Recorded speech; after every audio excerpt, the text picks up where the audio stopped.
On a frozen Christmas Eve in Vermont, billionaire CEO Ariana Cole's luxury sedan died on a deserted mountain road, along with her last excuse to avoid the holidays she'd been running from for 15 years. What she didn't expect was the dented tow truck, the grease-stained mechanic with kind eyes, and his daughter's handmade Santa hat that would crack open the fortress she'd built around her heart. Sometimes the greatest repair job isn't on an engine, it's on a soul that forgot how to feel. Stay with me until the end and comment what city you're watching from so I can see how far this story travels. The snow fell like accusations. Each flake that landed on the windshield of Ariana Cole's midnight blue Aston Martin seemed to whisper the same thing her assistant had said 3 hours ago. You're making a mistake. But Ariana had built a $3 billion empire on the foundation of calculated risks and ironclad certainty, so she'd smiled that practiced smile, the one that ended conversations, and driven away from her Manhattan penthouse toward the Vermont property she'd inherited and never visited. Now, at 11:47 on Christmas Eve, that certainty was cooling as fast as her luxury sedan's engine. "Come on," she muttered, turning the key for the 7th time. The dashboard lights flickered weakly, a dying heartbeat in the mechanical chest of German engineering. Not tonight. Any night but tonight. The engine offered no response except silence. Ariana pressed her forehead against the steering wheel, leather-gloved hands gripping tight enough to hurt. Through the windshield, Vermont's Route 100 stretched empty in both directions, a ribbon of black asphalt slowly disappearing under fresh powder. Pine trees crowded the roadside like silent witnesses to her stupidity. No streetlights, no houses, no cell signal. She'd checked 3 times, watching those useless bars stubbornly display nothing. The temperature gauge on her dashboard read 14 degrees Fahrenheit. She pulled her cashmere coat tighter, suddenly aware that $1,000 fabric meant nothing against mountain cold.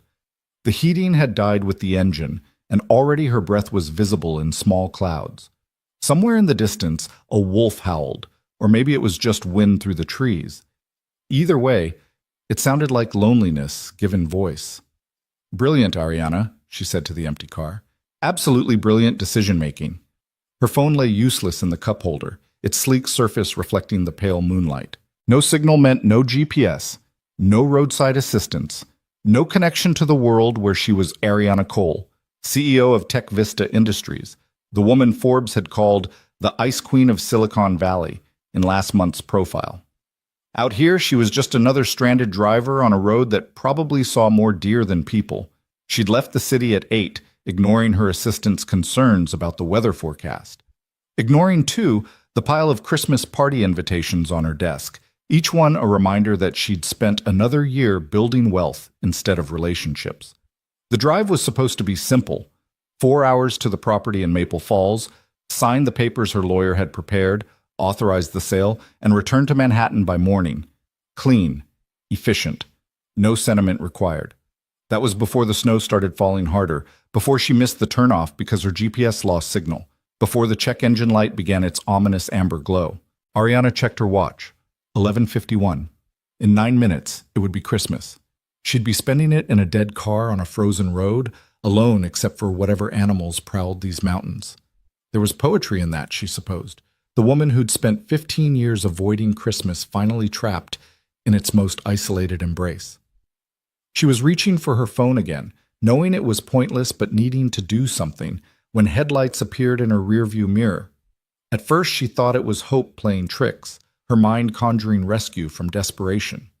But the lights grew stronger, and beneath them materialized the battered shape of a truck, its engine growling like something that had survived too many winters to quit now. Not a luxury vehicle, not a state trooper. A tow truck, old enough that she could hear its rattling chassis over the wind. The truck pulled up beside her, and Ariana's first instinct was caution. This was exactly the scenario her security team warned about: isolated roads, vulnerable positions, strangers with unclear intentions. She'd taken 3 self-defense courses since the attempted mugging in 2019. Her hand moved to the door lock. Then the driver's side door of the tow truck opened, and a man stepped out into the snow. He was tall, maybe 6'2", wearing a canvas work jacket that had seen better decades and jeans worn pale at the knees. A knit cap covered dark hair, and when he walked toward her car, his movements had the careful competence of someone who'd navigated icy roads his whole life. His face, illuminated by her headlights, showed maybe 35 years of life, with crow's feet that suggested he smiled more than he frowned. He knocked on her window, not aggressive, just a solid tap to get her attention. Ariana lowered it 3 inches, letting in a blast of cold that made her gasp. "Oi, evening," he said, and his voice was exactly what she expected from someone who looked like he fixed things for a living, rough around the edges but fundamentally kind. "You okay in there?" "My car died," Ariana said, then immediately felt stupid for stating the obvious. "No cell signal. I've been here about 20 minutes. Any longer and you'd be in trouble." He glanced at her sedan with the practiced eye of someone who'd seen 1,000 broken vehicles. "That's a V12, right? Beautiful machine. What happened?" "I don't know. The engine just stopped. All the warning lights came on at once." He nodded like this made perfect sense. "Probably the cold. These European engines don't always love Vermont winters, especially the newer ones with all their computers. Mind if I take a look?" Ariana hesitated. Every instinct honed by years in corporate warfare screamed caution. But what was the alternative? Freeze to death maintaining her paranoia? "Please," she said, "pop the hood for me." She pulled the release and he disappeared toward the front of her car. Through the windshield, she watched him lift the hood and peer into the engine compartment, pulling out a small flashlight from his pocket. He worked quietly, efficiently, occasionally adjusting something she couldn't see. After 3 minutes, he returned to her window. "Your fuel line's frozen," he said. "The temperature dropped too fast and there was probably moisture in your tank. It'll need to thaw somewhere warm before she'll run again." He paused, studying her face with an expression she couldn't quite read.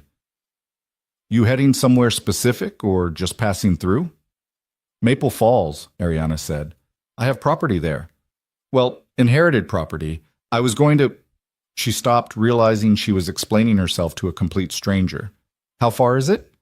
"About 12 miles, but in this snow, on foot? You wouldn't make it."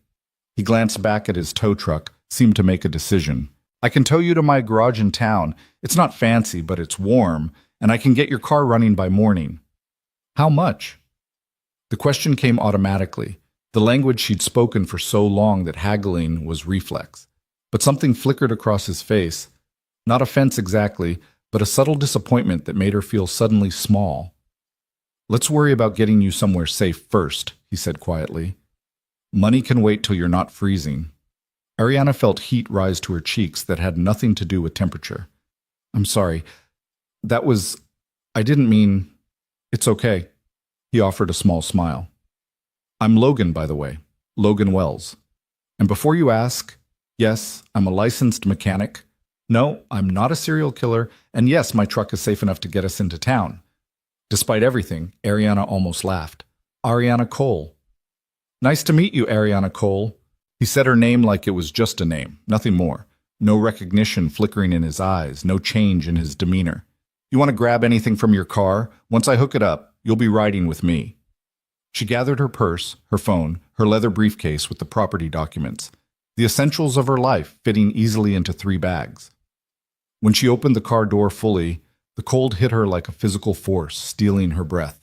Her heeled boots, appropriate for Manhattan sidewalks, absurd for Vermont snow, immediately sank 3 inches into powder. "Whoa, careful." Logan's hand caught her elbow as she stumbled. "Those boots weren't made for this." "I wasn't planning on a winter hike," Ariana said through chattering teeth. "Clearly," but his tone held amusement, not judgment. "Come on. Let's get you in the truck." He guided her around to the passenger side, and when she pulled open the door, warmth spilled out like a gift. The interior of the tow truck was ancient but meticulously maintained. Patched seats, a dashboard held together with determination, and hanging from the rearview mirror, a small wooden ornament shaped like a snowflake. But what stopped Ariana mid-step was the little girl. She was maybe 7 or 8, curled up in the back seat beneath a pile of blankets, fast asleep. A red Santa hat sat tilted on her head, and her small hands clutched a stuffed reindeer worn soft by love. Her face was peaceful, completely unaware that her father was out in a snowstorm rescuing stranded strangers. "That's Maya," Logan said softly, following Ariana's gaze. "She insisted on coming, said Santa might need help tonight."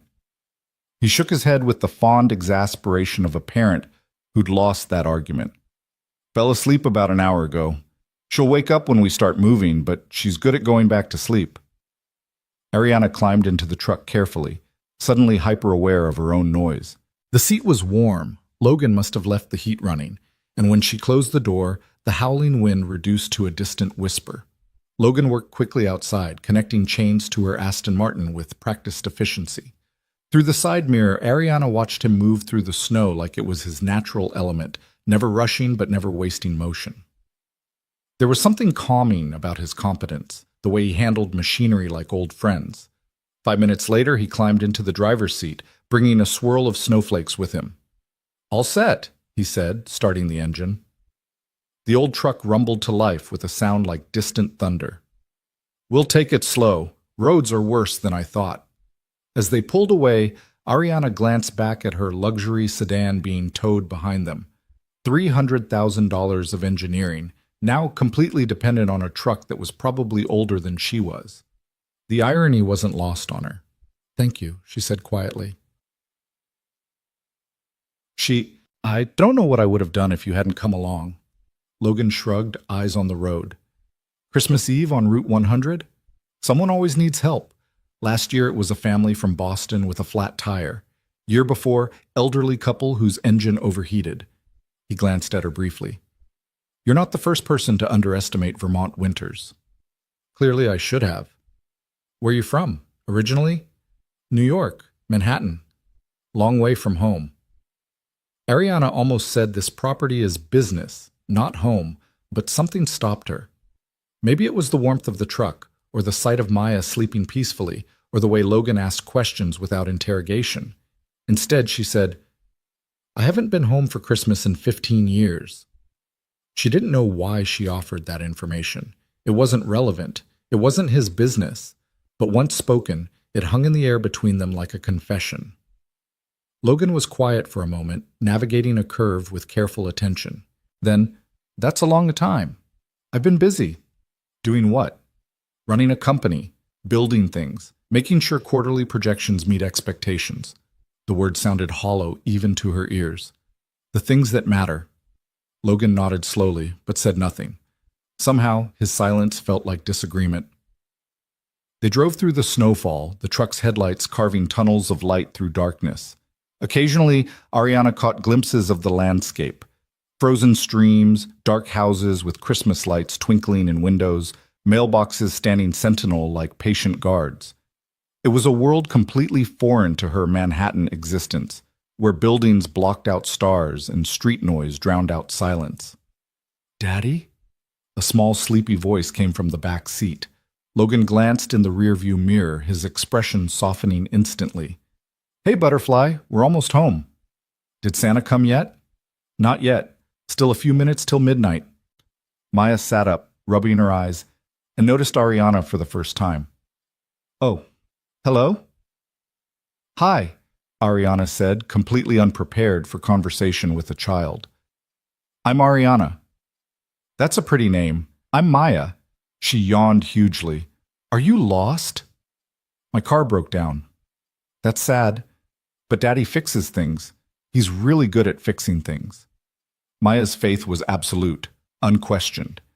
"He fixed my bike 3 times, and Mr. Henderson's tractor, and Mrs. Lou's washing machine. He can fix anything." "Maya," Logan said gently, "Miss Cole probably doesn't need your entire resume of my repair work." "It's okay," Ariana said, surprising herself. "It's impressive." "What do you fix?" Maya asked. Ariana paused. What did she fix? Problems, yes. Budget shortfalls, market share decline, leadership disputes. But fix, in the tangible way Logan fixed engines? She created things, systems, structures, strategies. But fixed?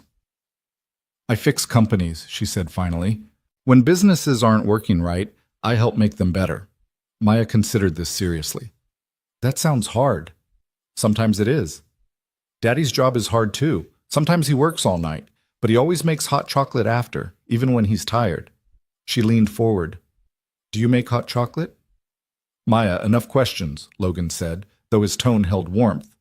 "Miss Cole's had a long night." Actually, Ariana said, I can't remember the last time I made hot chocolate. Maya's eyes went wide with something like horror. Never? Not never, just not in a long time. That's so sad. Maya looked at her father.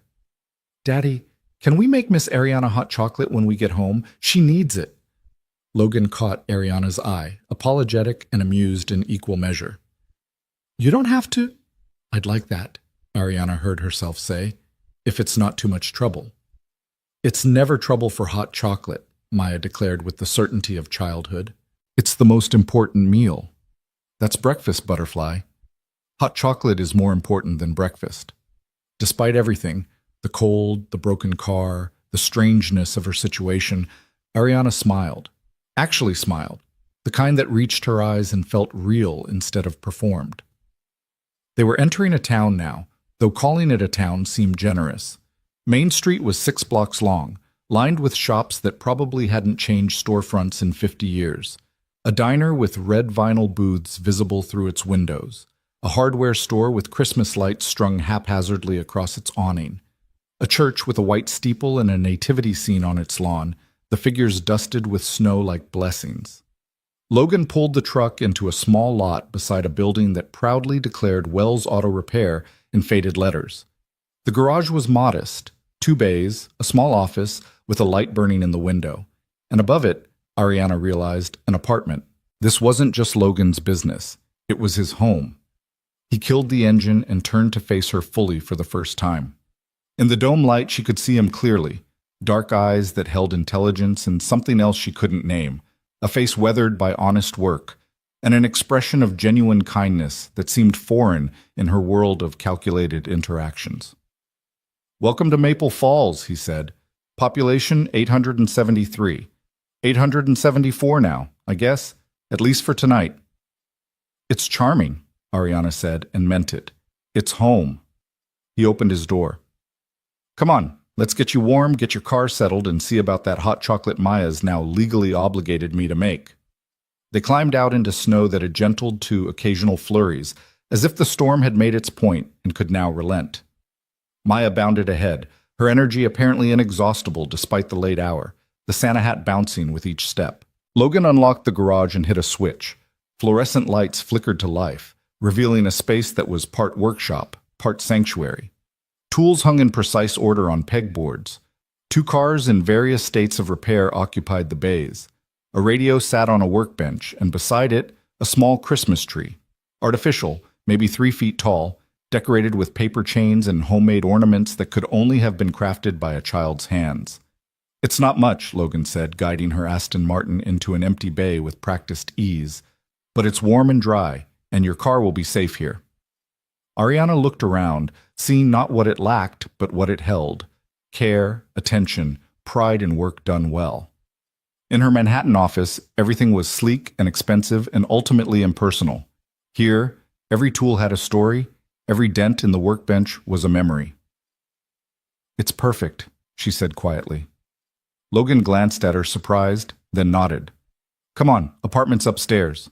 Fair warning, it's small, and Maya's toy situation is currently out of control. I keep threatening to implement storage solutions, but apparently toys have feelings and can't be put away. Daddy, you can't hurt their feelings, Maya called from the stairs.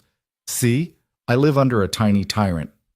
The apartment above the garage was exactly what Logan had promised. Small, slightly cluttered, and radiating the kind of warmth that had nothing to do with heating vents. A living room with a couch covered in blankets and throw pillows. A kitchen barely big enough for 1 person, let alone 2.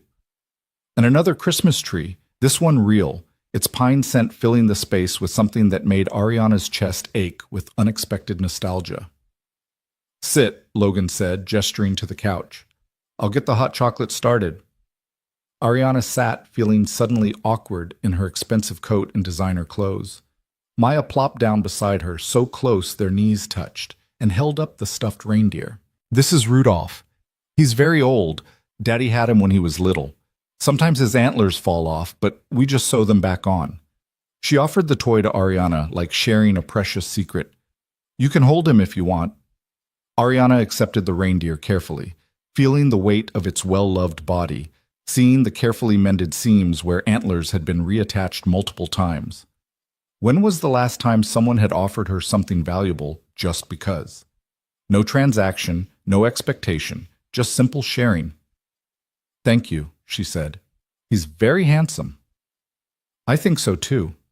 Maya leaned against her shoulder with the easy trust of children who haven't learned wariness yet. "Are you going to stay for Christmas?"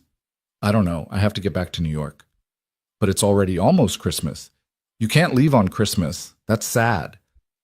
From the kitchen, Logan called, "Maya, Miss Cole has her own plans. Don't pester her." "I'm not pestering. I'm being friendly." "You said being friendly is important." "There's friendly, and then there's adopting every person you meet." "I don't adopt people, Daddy. That's silly. But maybe Miss Ariana would like to stay for cookies. We made cookies. They're a little burnt, but they taste okay." Ariana looked at this child, 7 years old, gap-toothed, wearing pajamas with snowmen on them, and a Santa hat that kept sliding over her eyes, and felt something crack in the careful armor she'd maintained for 15 years. When had anyone last wanted her company just for the sake of it? Not because she could offer them something, not because they needed her expertise or connections or money, just because. "I love burnt cookies," she said softly. Maya's face lit up like the Christmas tree in the corner. "Really? Really? Daddy, Miss Ariana loves burnt cookies. We found her perfect match." Logan appeared in the doorway holding 2 mugs of hot chocolate topped with marshmallows, his expression amused and something else, something that looked almost like relief. He handed one to Ariana, their fingers brushing briefly, and she felt warmth that had nothing to do with the drink. "Careful," he said. "It's hot." She took a sip, and it was exactly right. Sweet, but not too sweet. Rich chocolate cut with real cream. The kind of simple perfection that no expensive restaurant had ever achieved. The kind her mother used to make before the accident, before Ariana had learned that loving things meant losing them. "This is amazing," she said. "Old family recipe." Logan settled into an armchair across from them, his own mug cradled in work-roughened hands. "My grandmother insisted that hot chocolate fixed most problems. She might have been right." "She was definitely right," Maya said with authority, then yawned enormously. "Daddy, is it midnight yet?" Logan checked his watch. 2 minutes. "Can we stay up, please? I want to see Christmas start." 5 minutes. "Then bed, Butterfly." They sat together in the warm apartment while the clock ticked toward midnight and snow fell outside the windows. Somewhere in town, church bells began to ring, their sound carrying clear and bright through the winter air. Maya counted down the seconds with the seriousness of a child for whom Christmas was still pure magic. 5, 4, 3, 2, 1. "It's Christmas!" She launched herself at her father, who caught her with practiced ease, spinning her around until she shrieked with laughter. Then she turned to Ariana, her small face flushed with joy. "Merry Christmas, Miss Ariana." "Merry Christmas, Maya." And for the first time in 15 years, Ariana Cole meant it. Logan carried his daughter to bed while Ariana sat on the couch, holding her cooling hot chocolate and staring at the Christmas tree. She should be uncomfortable. Should be checking her phone for messages, planning her next move, calculating how quickly she could get back to civilization. Instead, she felt something she hadn't felt in years. Present. Actually here. In this moment, rather than racing 3 steps ahead toward the next goal. When Logan returned, he found her still sitting there, lost in thought. "Sorry," he said quietly. She gets excited. "Don't apologize. She's wonderful." He smiled, a real smile that crinkled his eyes. "She is. Makes it easier being a single parent. She's just easy to love." He paused. "Her mom passed when she was 2. Car accident. Maya doesn't remember her, which somehow makes it harder and easier at the same time." "I'm so sorry." It was a long time ago. Logan settled back into his chair.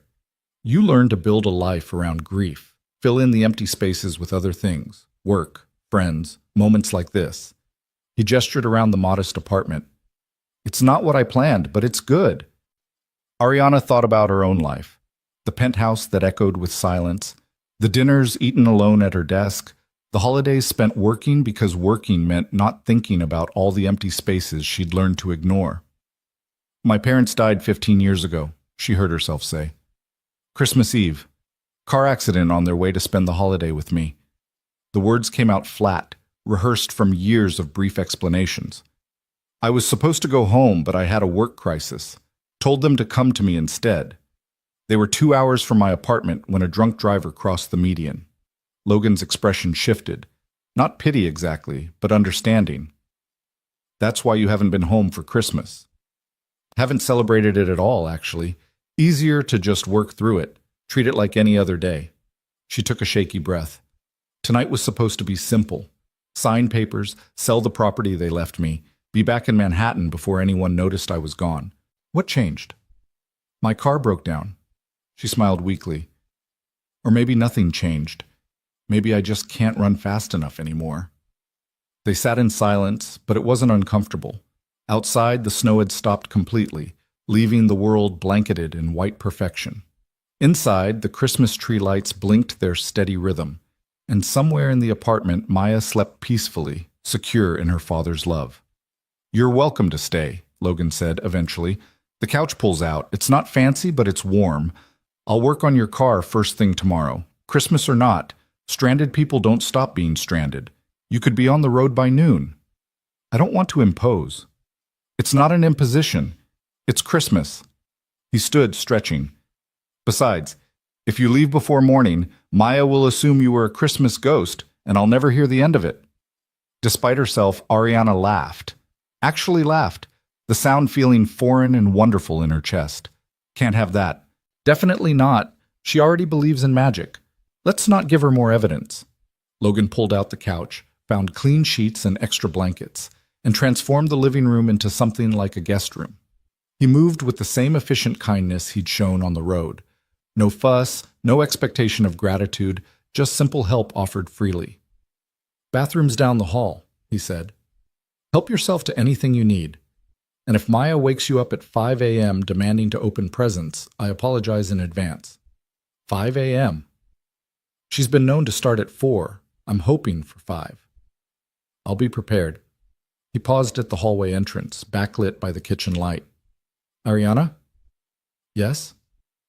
I'm glad we found you tonight, not just because you needed help, but because he seemed to search for words. Because it's Christmas, and nobody should spend it alone. Especially not on purpose. Before she could respond, he disappeared down the hall, leaving her alone with the Christmas tree and her thoughts. Ariana changed into the spare sweats Logan had provided, too big, smelling of laundry detergent and something woodsy, and settled onto the pull-out couch. Through the window, she could see Main Street, its Christmas lights still burning bright even though the town was asleep. She should feel uncomfortable, sleeping in a stranger's home. Should be worried about appearances, about vulnerability, about all the things that kept her safe in her carefully controlled Manhattan life. Instead, wrapped in borrowed blankets in a tiny apartment above a garage, Ariana Cole felt something she hadn't felt in 15 years, like she'd accidentally found her way home, even though she didn't live here and never had. Like the breakdown on Route 100 wasn't random misfortune, but something else entirely. The universe's gentle insistence that she stop running long enough to remember what she was running from. Outside, the church bells rang one final time, their sound fading into the silent Vermont night. And inside, in the warm darkness, Ariana closed her eyes and let herself believe, just for a moment, that maybe broken things, cars and hearts and Christmases long abandoned, could be fixed after all. She fell asleep to the thought of hot chocolate and paper stars and a little girl's absolute faith that her father could fix anything. And for the first time in 15 years, Ariana dreamed not of spreadsheets and quarterly reports, but of snow falling gentle as forgiveness, and strangers who treated kindness like the most ordinary gift in the world. The sound that woke Ariana wasn't an alarm or the muted hum of Manhattan traffic filtering through triple-paned windows. It was giggling, high-pitched, conspiratorial, and coming from approximately 6 inches away from her face. She opened her eyes to find Maya crouched beside the pull-out couch, still wearing her snowman pajamas, the Santa hat now completely askew. The little girl's eyes went wide with delight.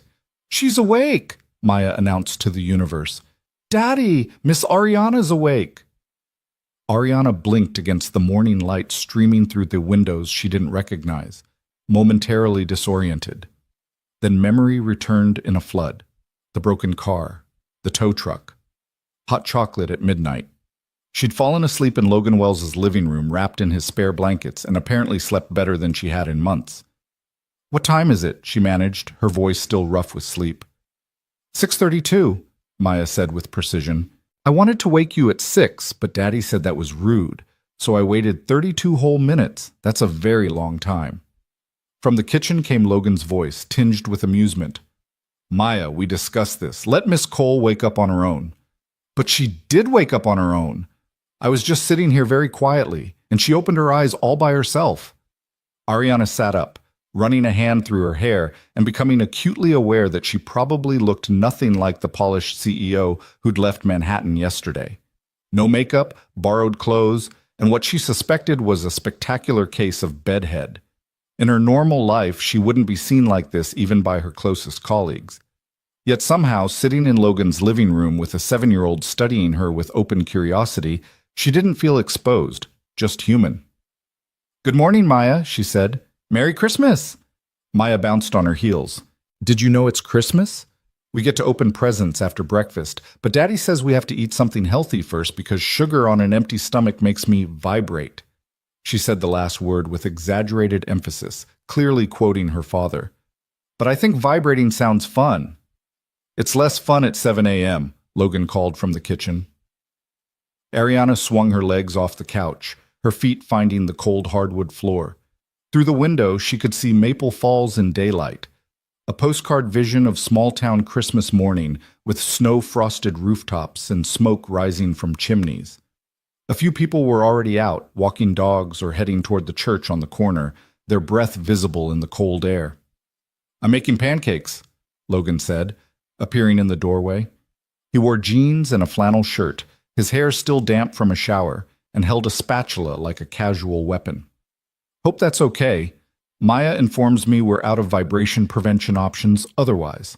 "Pancakes are perfect," Ariana said, standing and immediately feeling self-conscious about the too large sweats and her general state of disarray. "Can I help?" "You're a guest. Guests don't cook." "She could set the table," Maya suggested. "That's helping, but not cooking." Logan smiled. "That's actually a good compromise. Maya, show Miss Cole where we keep the plates." The kitchen was barely large enough for 2 people, let alone 3, but Maya took her role as guide seriously. She pulled a step stool to the cabinets and pointed out plates, glasses, and the special Christmas napkins that featured snowmen that matched her pajamas. Ariana followed instructions, setting the small table by the window while Logan worked at the stove with the unconscious efficiency of someone who'd made this exact meal 1,000 times. "Do you have kids?" Maya asked, arranging forks with intense concentration. "No, I don't. Do you want kids?" "Maya," Logan said gently, "that's personal. But how will I know about her if I don't ask questions? There's curious, and then there's interviewing for a documentary." Maya considered this. "What's a documentary?" "A very long movie about someone's life." "Oh, then I'm definitely doing that." She turned back to Ariana with renewed purpose. "Do you like pancakes?" "I do." "What's your favorite color?" "Blue." "Do you have a dog?" "No." "That's sad. Dogs are very important. We don't have one either because Daddy says the apartment is too small, but I think a small dog would fit perfectly." She paused for breath. "Do you like Christmas?" The question landed differently than the others, sharper, touching something tender. Ariana met Logan's eyes across the kitchen. He was watching her with quiet attention, the spatula paused mid-flip. "I'm learning to like it again," Ariana said carefully. "I forgot how for a while." Maya nodded with the wisdom of someone who'd never forgotten anything important. "That happens sometimes. I forgot how to tie my shoes for 3 whole days, but then I remembered. Daddy says our brains are like computers and sometimes they need to restart." "Your dad is very smart." "I know," Maya said matter-of-factly.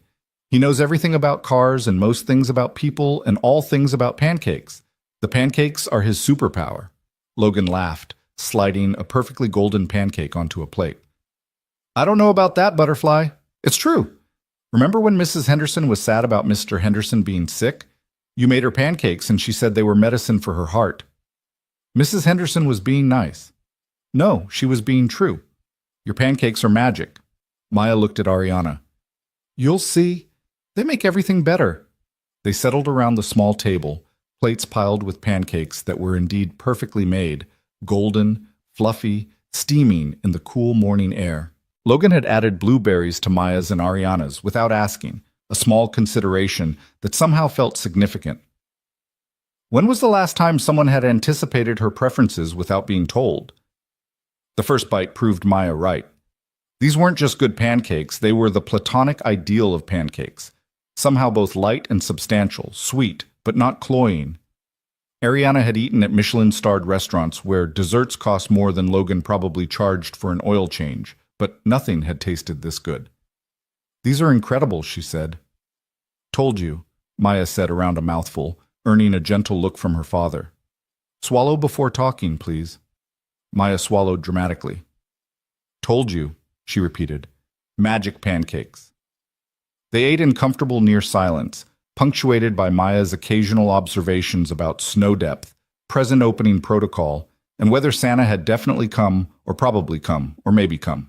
Logan responded to each question with patience that never seemed forced, his attention on his daughter complete and genuine. Watching them, Ariana felt something shift in her chest, a recognition of what she'd been missing, hidden beneath all her success and accomplishments. Not just family, though that was part of it, but this specific quality of presence, of being fully engaged in a moment without part of your mind already racing toward the next meeting, the next crisis, the next achievement to unlock. So what's the plan for your car? Logan asked, pulling her from her thoughts. What do you recommend? Well, the fuel line needs to thaw completely, which will take a few hours in the heated garage. Then I'll flush the system, make sure there's no other cold damage, check your battery. Cold like we had last night can stress electrical systems. He took a sip of coffee. I can probably have you road ready by early afternoon, assuming nothing else shows up. On Christmas Day, don't you have... She gestured vaguely around the apartment. Plans? Presents? Things normal people do? We do presents after breakfast, Maya supplied helpfully. Then Daddy works if people need help, and I play with my presents, and then we have Christmas dinner with Miss Helen and Mr. George from next door because they don't have kids and we don't have grandparents, so we share. She said this like it was the most logical arrangement in the world. Maple Falls operates on a different schedule, Logan added. People need help when they need it, holiday or not. I usually have 2 or 3 calls on Christmas, travelers passing through, families visiting who forget how Vermont winters work. It's part of the job. But you should be with Maya. I can wait until tomorrow. Miss Ariana, Maya interrupted with 7-year-old seriousness. Daddy's job is fixing things that are broken. That's important work. You can't just leave things broken because it's a holiday. That's silly. Out of the mouths of children, Ariana thought. How many times had she used that exact logic to justify missing holidays, canceling plans, choosing work over life? But somehow hearing it applied to actual fixing, tangible repair rather than corporate firefighting, made it sound different. More real, maybe. More necessary. Okay, she said. But at least let me pay you properly. I don't want to take advantage. Logan held up a hand. We'll figure it out when your car's running. For now, finish your magic pancakes before Maya gives you her full presentation on why they're actually medicinal. They are medicinal. Science says so. Science says pancakes are medicine? Miss Henderson said it, and she used to be a nurse. So that's basically science. After breakfast, Maya insisted on showing Ariana the presents under their small tree. They weren't many, maybe 10 boxes total, wrapped in paper that showed evidence of enthusiastic, if imprecise, tape application. Maya handled each one with reverence, reading the tags aloud and explaining her theories about the contents. This one is definitely Legos because it's heavy but rattly. This one might be books because it's soft but square. This one is probably clothes because Daddy always gives me one present that's practical, but he tries to hide it in fun paper so I don't get sad. I heard that, Logan called from the kitchen where he was washing dishes. It's okay, Daddy. I don't mind practical presents, Last year you gave me snow boots and I wore them every single day, even in April when there was no snow, because they made me feel powerful. Ariana found herself smiling more in one morning than she had in the past month. There was something infectious about Maya's joy, her unfiltered enthusiasm for the smallest things. No cynicism, no calculation, just pure, honest emotion about wrapping paper and the possibility of Legos. "Can I open one now?" Maya asked, directing the question toward the kitchen. Logan appeared in the doorway, dish towel over his shoulder. "One, but choose carefully." Maya studied the presents with the intensity of a general planning a campaign. Finally, she selected a medium-sized box wrapped in paper covered with penguins wearing scarves. She brought it to the couch and opened it with surprising care, peeling tape methodically rather than tearing. Inside was a wooden box with a hinged lid. Maya opened it to reveal a collection of art supplies, colored pencils, a small watercolor set, brushes, a pad of thick paper. Her face transformed with delight. "Daddy, it's the real kind, the kind Mrs. Patterson uses." "Mrs. Patterson teaches art at the elementary school," Logan explained to Ariana. "Maya's been admiring her supplies since September." Maya was already opening the pencils, examining each color with careful attention. "There's 64 colors. That's more than I've ever had." She looked up at her father with shining eyes. "Thank you, Daddy." "You're welcome, Butterfly." Logan sat on the arm of the couch, his expression soft. "I know you've been working hard on your drawings. I'm going to make you something beautiful. Maybe a picture of the garage with snow on it, or Rudolph, or Miss Ariana." "You don't have to draw me," Ariana said quickly. "But you're here. That makes you part of Christmas, and Christmas things should be in Christmas pictures. That's just logic." Logan caught Ariana's eye, shrugging with amused resignation. "You'll learn that arguing with Maya's logic is a losing battle. Better to just accept your fate as a subject of artistic interpretation." "I'll make you look very fancy," Maya promised, "with your nice coat and your fancy car, and maybe a crown because you look like someone who should wear a crown." "I really don't. It's decided," Maya announced with finality, then immediately began arranging her new supplies on the coffee table with meticulous care. Logan stood, stretching. "I should get down to the garage, start working on your car. Maya, you remember the rules? Stay in the apartment, don't touch the stove. If I need you, I call down the stairs, and if it's an emergency, I call 911, and then Miss Helen." She recited this without looking up from her pencils. "Perfect." He hesitated, glancing at Ariana. "You're welcome to stay up here where it's warm, or if you want to see the work, you can come down. Fair warning, it's not exciting, mostly just waiting for things to heat up." Ariana stood, surprising herself. "I'd like to come down, if that's okay." "Really?" Logan looked genuinely surprised. "It's just a garage. I've never actually watched someone fix a car before. It seems like something I should understand considering how often I depend on them." Maya looked up from her art supplies. "That's very smart, Miss Ariana. Daddy says everyone should know how the things they use actually work. He tried to teach me about engines, but I fell asleep during the part about combustion." "In my defense," Logan said, "it was bedtime and I might have made it too complicated."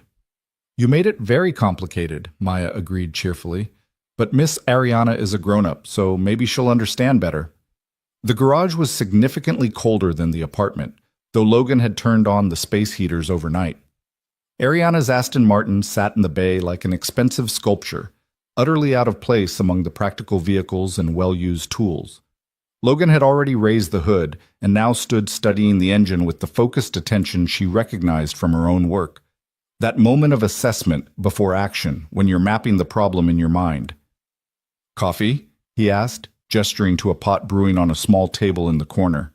"Please." He poured 2 cups into mugs that had clearly been collected over years. One said, "Vermont, where winter lasts 6 months and road construction lasts the other 6. Another featured a faded logo for a parts supplier. He handed her the Vermont one. "So," he said, moving back to her car, "the basic problem is that moisture got into your fuel line, probably from condensation because you don't drive this much in cold weather. When the temperature dropped last night, that moisture froze, blocking fuel flow. The engine can't run without fuel, so it died."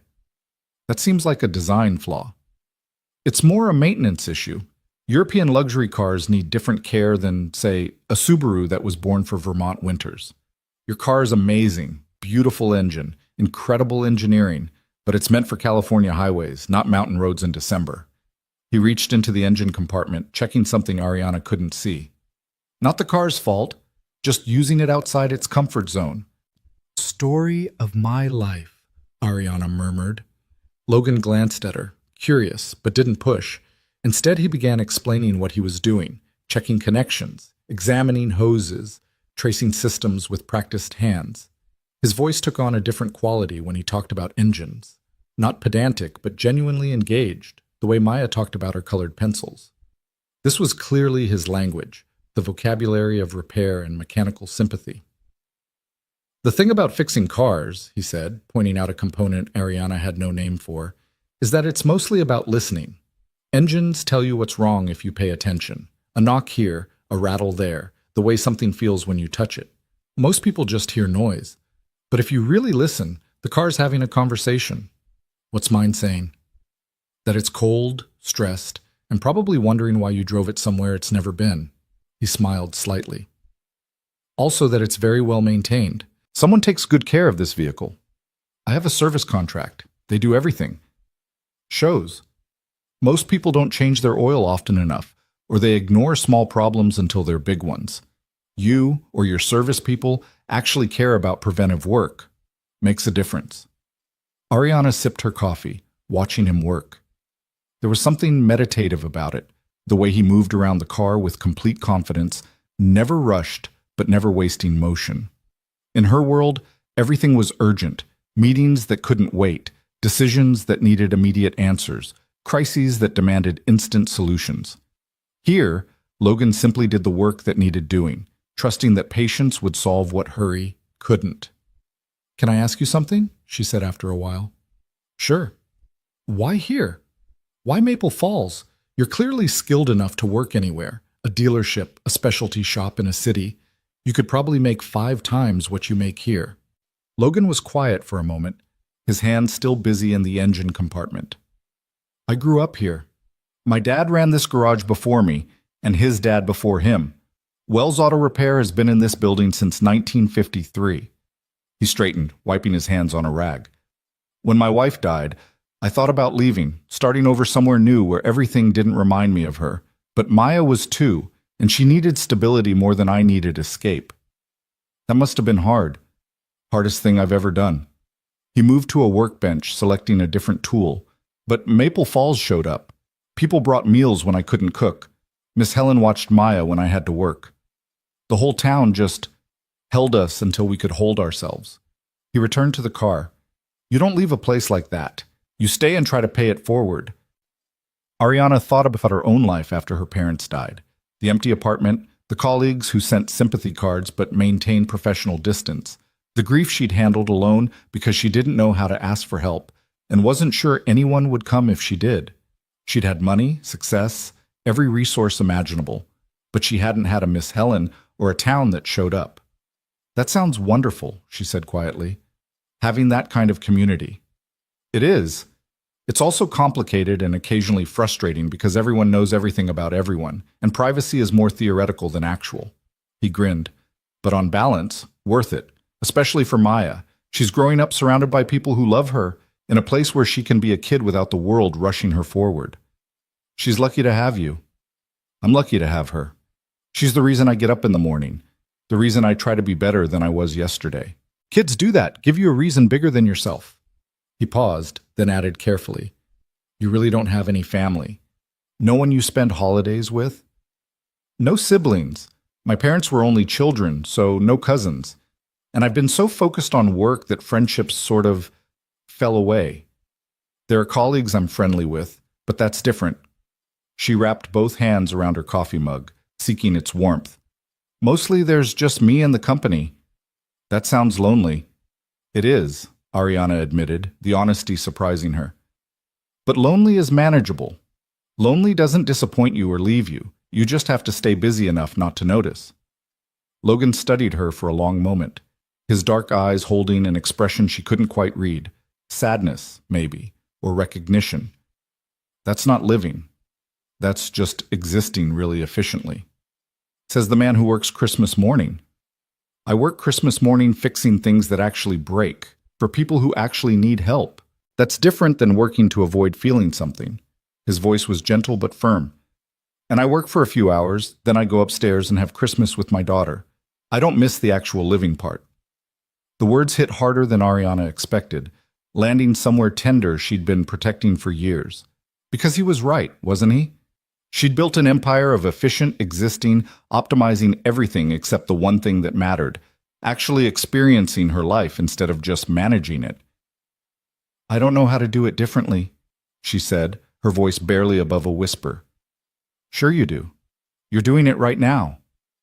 Watching you fix my car? Being here, talking, having breakfast with people who are glad you stayed. He returned his attention to the engine, giving her privacy for her emotions. Start small, see what happens. They worked in companionable silence after that, Logan doing the actual work, Ariana watching and asking occasional questions that he answered with surprising patience.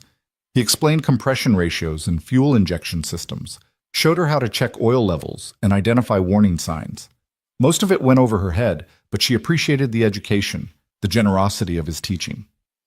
Around noon, Maya appeared at the top of the stairs, carefully balancing a plate. I made sandwiches, she announced. Well, Daddy made them yesterday and I put them on a plate, but that's still making them today because assembly is important. Logan wiped his hands and climbed the stairs to take the plate. Thank you, Butterfly. Very thoughtful. Miss Helen called. She said to ask if Miss Ariana is staying for dinner because if she is, Miss Helen needs to know for the seating chart. She takes seating charts very seriously. That's Miss Cole's decision, Logan said. Maya looked hopefully at Ariana. Will you stay, please?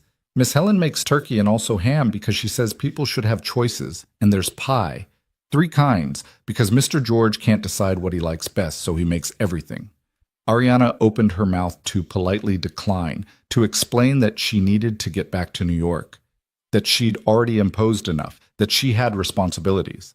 But looking at Maya's hopeful face and Logan's careful neutrality that somehow conveyed he wanted her to stay, and thinking about the empty penthouse waiting for her, she found different words coming out. I'd love to stay, if it's really okay. Maya shrieked with joy and threw her arms around Ariana's waist in a hug that was entirely unself-conscious and surprisingly fierce. This is the best Christmas! Daddy, Miss Ariana is staying. I heard, Butterfly, and yes, it is a good Christmas. He said it looking directly at Ariana, and something in his expression made her heart do a complicated flip. When was the last time someone had looked at her like that, not assessing her utility or calculating her worth, but simply glad she existed and was present? They ate lunch in the garage, sitting on overturned crates while Maya chattered about her morning of drawing.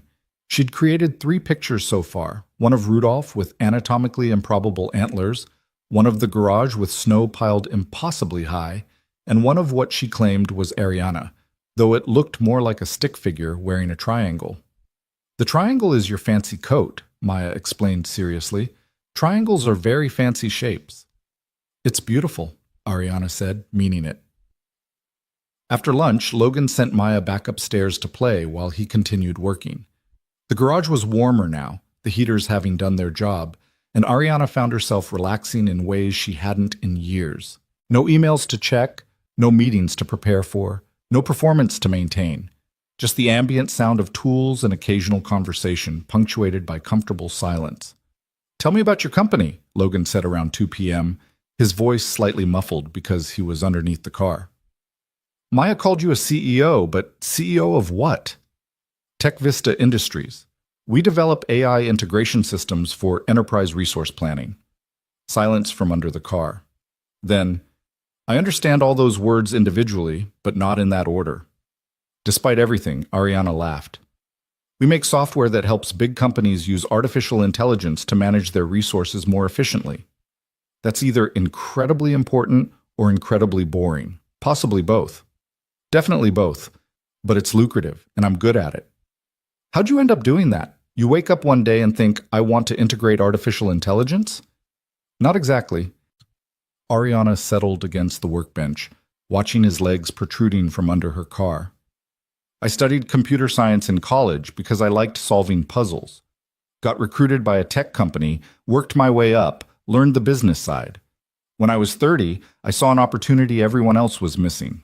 Companies drowning in data, but unable to use it effectively.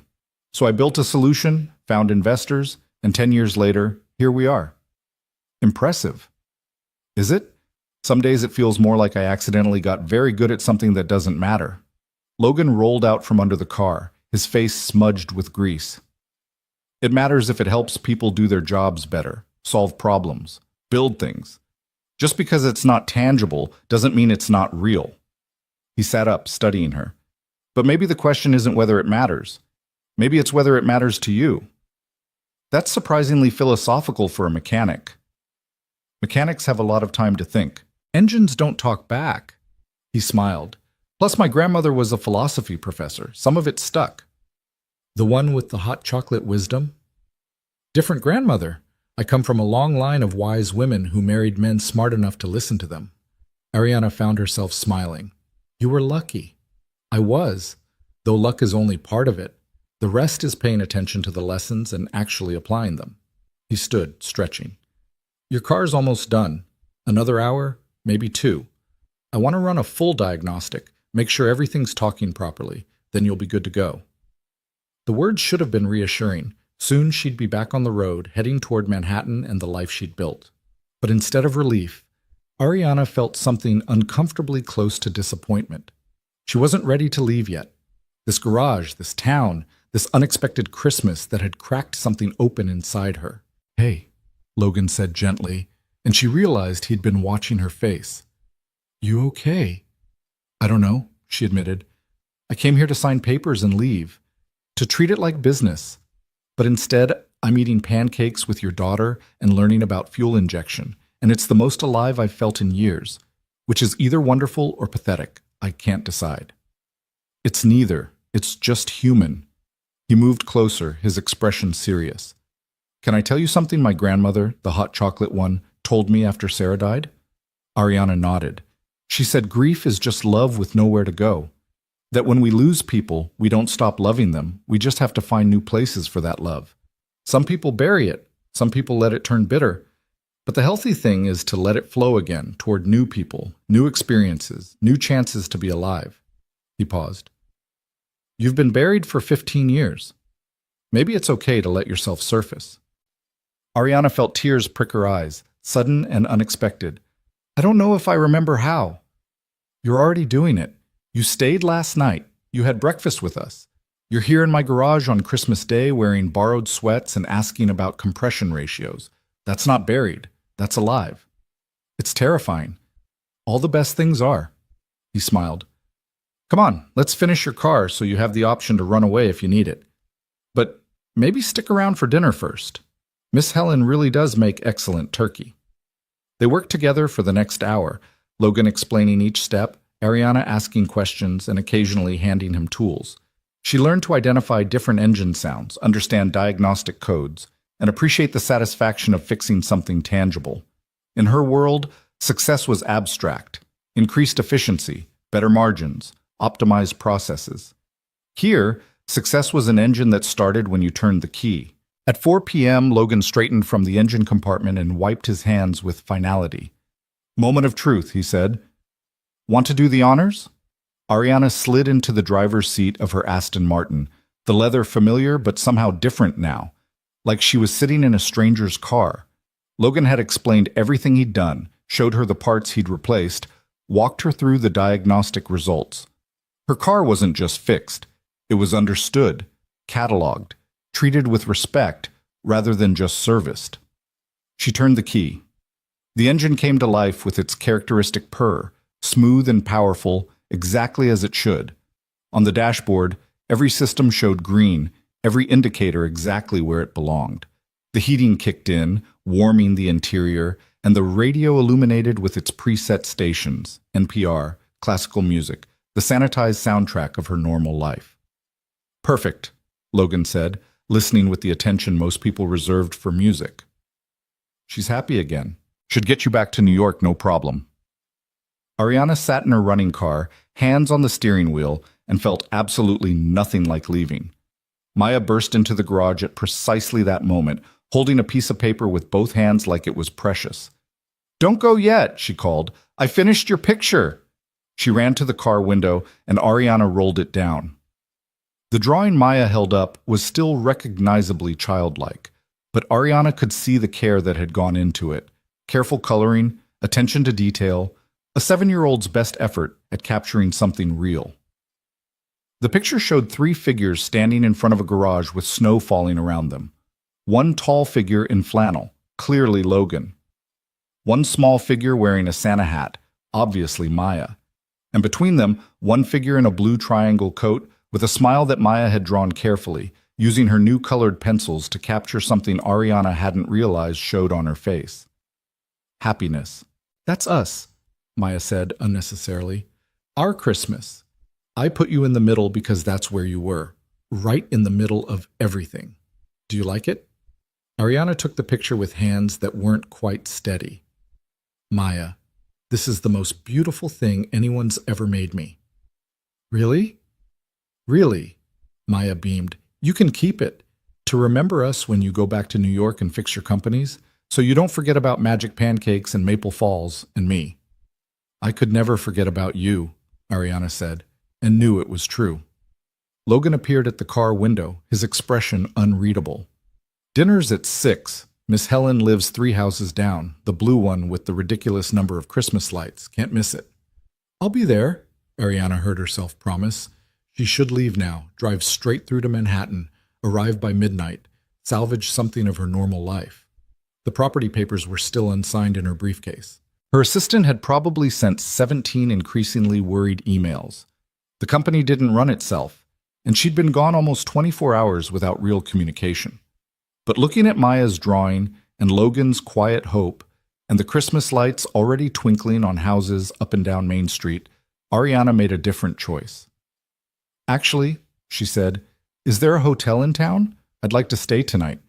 If that's okay, I can drive back tomorrow." Maya's face lit up like the Christmas tree upstairs. "You're staying! Daddy, she's staying!" "I heard, Butterfly." Logan's smile was slow but genuine, reaching his eyes and staying there. "And yeah, there's a bed and breakfast on Elm Street.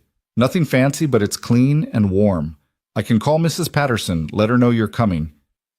Thank you for everything. The tow, the repair, the breakfast, the education in automotive mechanics." Ariana gestured helplessly. "For being kind to a stranger." You're not a stranger anymore," Maya said matter-of-factly. "You're our friend. That's different." Logan just nodded, but something in his expression made Ariana's chest feel tight and warm simultaneously. When was the last time she'd made a friend? Real friend, not a networking contact or professional acquaintance. When was the last time someone had been glad of her company rather than her competence? She couldn't remember. "See you at 6, she said. "See you at 6, Logan echoed. Ariana drove her repaired Aston Martin the 4 blocks to Patterson's bed and breakfast, following Logan's directions. The town was coming alive with Christmas evening activity. Families walking to church services, kids trying out new sleds on the small hill by the elementary school, lights warming windows up and down every street. It was exactly the kind of scene she used to mock in her head, dismissing it as provincial nostalgia for a world that never really existed. But it did exist. She was driving through it, breathing its cold air, becoming part of its story, even if just for one night. Mrs. Patterson turned out to be the art teacher Maya had mentioned, a woman in her 60s with paint-stained fingers and a warm smile. She showed Ariana to a room on the 2nd floor, floral wallpaper, handmade quilt, a window overlooking Main Street. It was the opposite of her minimalist penthouse in every way, yet somehow it felt more like home than her apartment ever had. Ariana unpacked her small bag, hung up her coat, and looked at herself in the antique mirror above the dresser. She looked different somehow. Softer maybe, or more human. Less like the Forbes profile and more like the person she might have been if different choices had led to different paths. Her phone finally had signal, and when she checked it, the screen exploded with notifications. 42 emails, 17 missed calls, 3 voicemails. Her assistant had sent increasingly frantic messages wondering where she was, whether she was okay, why she wasn't responding. Ariana typed a quick response. Had car trouble. Staying overnight. Everything's fine. Take tomorrow off. Merry Christmas. Then she silenced her phone and put it in a drawer. At 6 p.m. exactly, wearing her cashmere coat over borrowed sweats because she had nothing else, Ariana walked 3 houses down to Miss Helen's blue house. It was, as Logan had promised, impossible to miss. Every surface covered in lights, with illuminated reindeer on the lawn and a glowing Santa in the window. It looked like Christmas had exploded across the property in the best possible way. Logan answered her knock, now wearing a clean flannel shirt and an expression of carefully restrained pleasure. You came, he said. You invited me. People don't always come when invited. Well, Ariana said softly, I'm trying to be different than I've been. His smile was worth every uncomfortable moment of the day. Come in. Miss Helen's been cooking since dawn, and if we don't eat soon, Maya might actually vibrate through the floor. The evening that followed was unlike any Christmas Ariana could remember. Miss Helen turned out to be a force of nature in her 70s, with opinions about everything and the warmth to make those opinions feel like affection. Mr. George was quieter, but no less kind. A retired teacher who asked thoughtful questions and actually listened to the answers. They ate turkey and ham and 3 kinds of pie, just as promised. They shared stories. Miss Helen about the 62 Christmases she'd lived in Maple Falls, Mr. George about teaching 3 generations of local children, Logan about the year Maya decided Santa needed help and left out tools instead of cookies. And slowly, carefully, Ariana found herself sharing too, about her parents, about building her company, about the years of Christmas she'd missed by choice and the one she'd stumbled into by accident. They listened without judgment, responded without pity, and made space for her grief without trying to fix it. After dinner, Maya fell asleep on the couch with Rudolph clutched tight. Miss Helen and Mr. George retreated to the kitchen with their coffee, leaving Logan and Ariana alone in the living room with the Christmas tree lights and the quiet of snow falling outside. Thank you for today, Ariana said. For all of it. You don't have to thank me for basic human decency. Maybe that's the problem. Basic human decency has been so rare in my life that it feels extraordinary. She turned to look at him. Or maybe you're just extraordinary. Logan met her eyes, and the moment stretched between them, charged with possibility, tender with the beginnings of something neither could name yet. He reached out slowly, giving her time to move away, and tucked a strand of hair behind her ear. You're not what I expected, he said quietly. What did you expect? Someone harder, more closed off. The ice queen the internet talks about. You looked me up? Maya used my phone after lunch to search Fancy Lady CEO. Your Wikipedia page came up. He smiled slightly. Impressive resume. That's not me, not really. That's just what I built instead of having a life. Well, Logan said, his hand still near her face, maybe you can build something different now. Something that includes pancakes and magic and towns full of people who show up for each other. Is that an invitation? Maybe. Is that a question? Before Ariana could answer, Maya stirred on the couch, mumbling something about Rudolph needing a blanket. Logan moved away to tend to his daughter, the moment broken but not forgotten, and Ariana sat in Miss Helen's living room on Christmas night feeling more awake and alive than she had in 15 years. She stayed until almost 10, helping clean up, listening to more stories, watching Logan be a father with such natural grace it made her chest ache. When she finally walked back to the bed and breakfast, snow was falling again, gentle this time, peaceful rather than threatening. In her borrowed room, she pulled out Maya's drawing and propped it against the mirror. 3 figures in front of a garage. A family that wasn't hers but had welcomed her anyway. A moment captured in colored pencil that meant more than every award on her office wall. Ariana fell asleep thinking not about the life she was returning to tomorrow, but about the one she'd accidentally discovered today. And for the first time in years, the thought of Christmas didn't hurt. It felt like possibility. Morning came too early and not early enough. Ariana woke to sunlight streaming through lace curtains and the distant sound of church bells marking the day after Christmas. For a disorienting moment, she didn't know where she was. This wasn't her penthouse, wasn't her bed, wasn't the controlled environment she'd carefully constructed over 15 years. Then memory flooded back, bringing with it a complicated knot of emotions she couldn't quite untangle. Yesterday had happened. The pancakes, the garage, the dinner with people who treated her like she belonged. Logan's hand near her face, the almost moment that felt more significant than any actual kiss she'd experienced in years. She should leave. Should get in her repaired car, drive back to Manhattan, return to being the person everyone expected. Her assistant would be waiting. The company would need decisions. Life didn't pause just because she'd stumbled into a Hallmark movie for 24 hours. Ariana pulled out her phone, ignoring the new pile of notifications, and opened her calendar. A board meeting on the 28th. Investor calls on the 29th.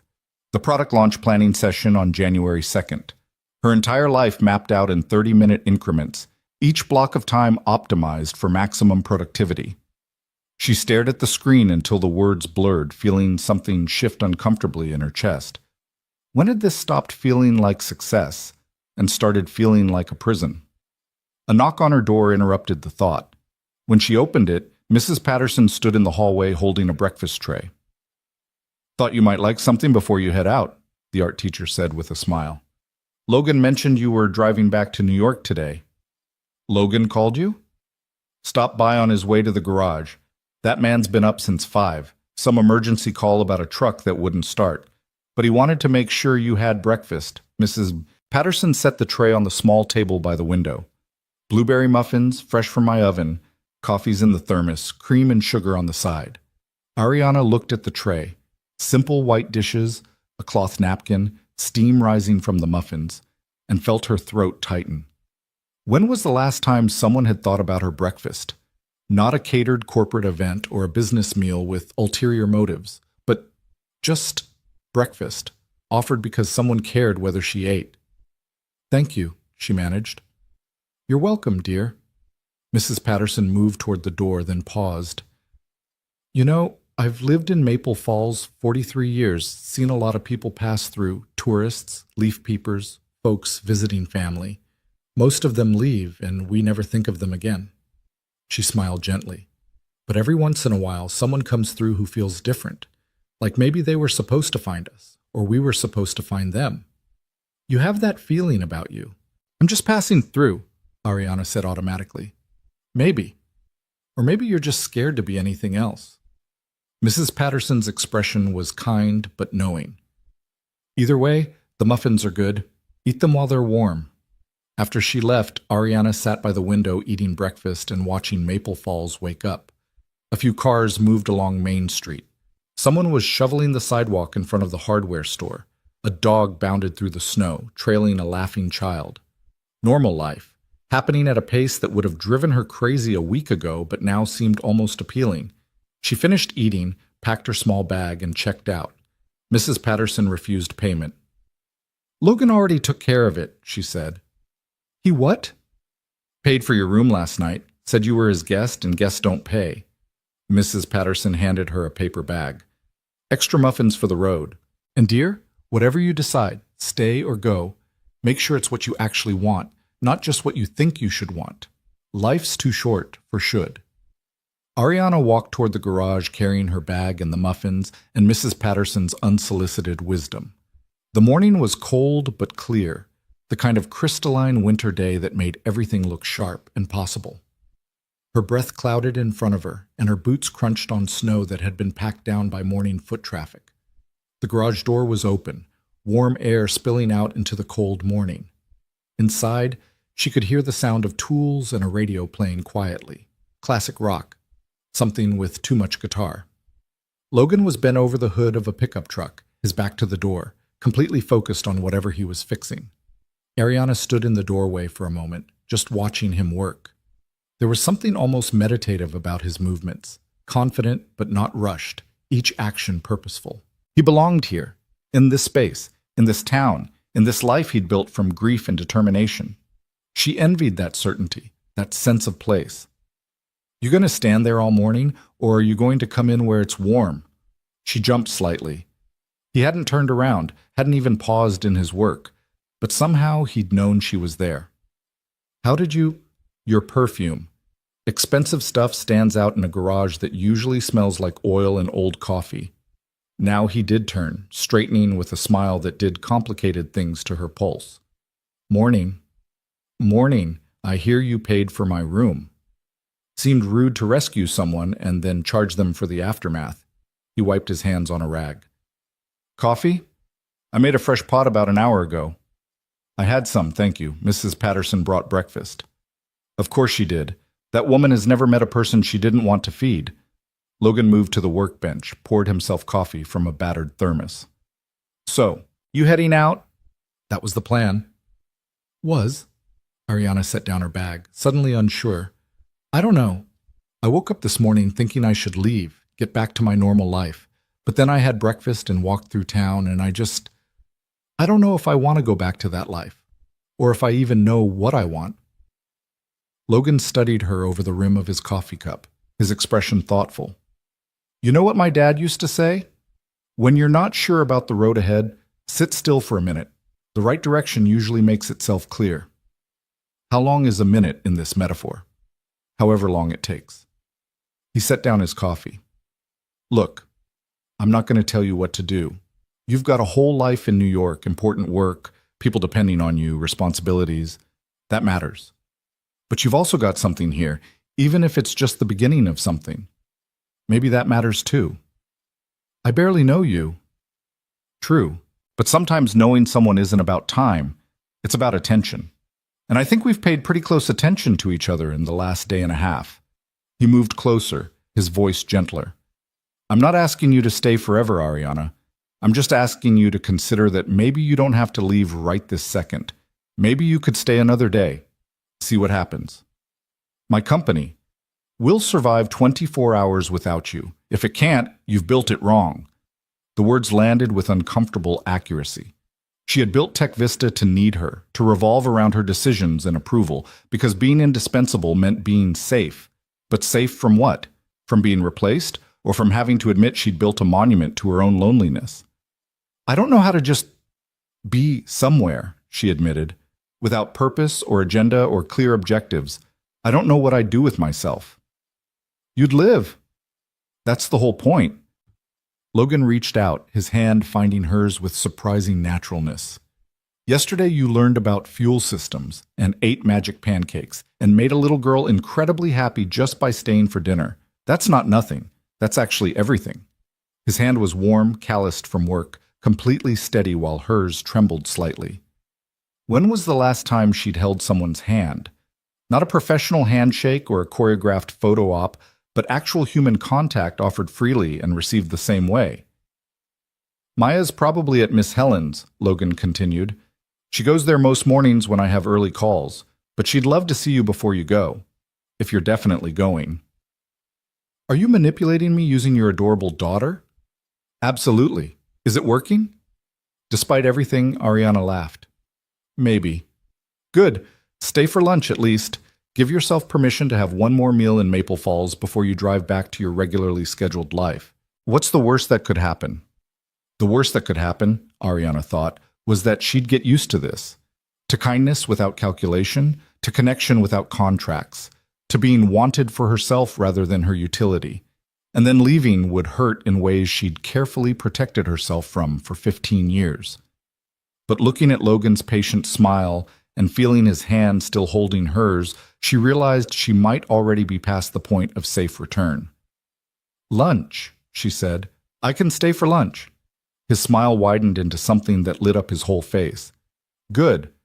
I'll call Miss Helen. Tell her we're coming. Fair warning. She's going to assume this means something and probably ask when the wedding is. We've known each other 36 hours. Miss Helen believes in love at first sight. She married Mr. George 3 weeks after meeting him, and they've been together 48 years. She considers them an example everyone should follow. That's terrifying and adorable in equal measure. That's Miss Helen. Logan released her hand, but the warmth lingered. Let me finish this truck. Another hour, maybe. Then we'll go. You can wait upstairs if you want, or you can hand me tools and pretend you know what you're doing. I choose option 2. They worked together in the garage, falling into an easy rhythm that felt like something they'd done 100 times before. Logan explained what he was fixing, something about a starter motor and electrical connections Ariana only half understood. while she handed him tools and asked questions that made him smile. "You're actually interested in this," he said at one point, surprise coloring his voice. "Most people just want their car fixed. They don't care how. Most people probably weren't standing on a frozen road thinking they might die of exposure before realizing they don't actually know how anything in their life works," Ariana replied. "I spent 15 years managing systems I never bothered to understand. Maybe it's time I actually learned how things function." That's a decent philosophy, applicable to more than just cars. Are we talking about relationships now? Maybe, or maybe I'm talking about starter motors. You'll have to decide. The truck roared to life on his third attempt, and Logan pumped his fist with quiet satisfaction. "There she goes. Mrs. Henderson's going to be so relieved. This truck is older than I am, and she refuses to replace it because her husband bought it for her 40 years ago. That's romantic. That's Maple Falls. Nothing dies here if someone can fix it." They cleaned up, Logan washing his hands in the industrial sink while Ariana returned tools to their proper places. The radio shifted to a song she recognized, something about home and highways and the distance between where you are and where you're meant to be. The lyrics felt uncomfortably on target. Miss Helen's house was warm with cooking smells, and Maya's enthusiastic greeting when they arrived. The little girl launched herself at Ariana with the confidence of someone who assumed affection was mutual and reciprocated. "You stayed. Daddy said you might leave, but I told him you wouldn't because we're friends, and friends don't just leave without saying goodbye properly." Maya grabbed her hand, tugging her toward the kitchen. "Come see what we're making." The kitchen table was covered with cookie dough, flour everywhere, and what appeared to be an ambitious gingerbread construction project in progress. Miss Helen stood at the counter rolling dough with the practiced efficiency of someone who'd been baking for 6 decades. "Maya insisted we make you a house," Miss Helen explained. "Not a regular gingerbread house, a house like Logan's garage, with a little car that can go inside. The architectural challenges have been significant." Ariana looked at the partially constructed gingerbread building. Walls already assembled, a sloped roof waiting for installation, and what did appear to be a miniature car made from carefully shaped dough. Maya was watching her with anxious hope, clearly invested in this gesture's reception. "This is incredible," Ariana said, meaning it. "Maya, you made this." "Miss Helen helped with the hard parts, but I designed it. See? That's the big door where cars go in, and that's the window where Daddy's office is, and I made a little person to stand next to the car. That's supposed to be you, but it's hard to make people out of gingerbread. They mostly just look like cookies with legs." Logan appeared beside Ariana, close enough that their shoulders brushed. "She's been working on this since 7 a.m., very serious about the structural integrity of gingerbread garages." "Because buildings need to be strong, Daddy. You can't just make them pretty. They have to work." "Words to live by," Ariana murmured. They spent the next hour decorating the gingerbread garage with royal icing and strategic candy placement. Maya directed the operation with the seriousness of a general, while Miss Helen provided technical support and Logan offered commentary that made everyone laugh. Ariana found herself completely absorbed in the project, the precise application of frosting, the careful positioning of candy windows, the challenge of making a cookie building look like an actual place. When had she last done something purely for fun, for the joy of creation without concern for ROI or strategic value? She couldn't remember, which felt like its own damning commentary on her life choices. "There," Maya announced finally, stepping back to admire their work.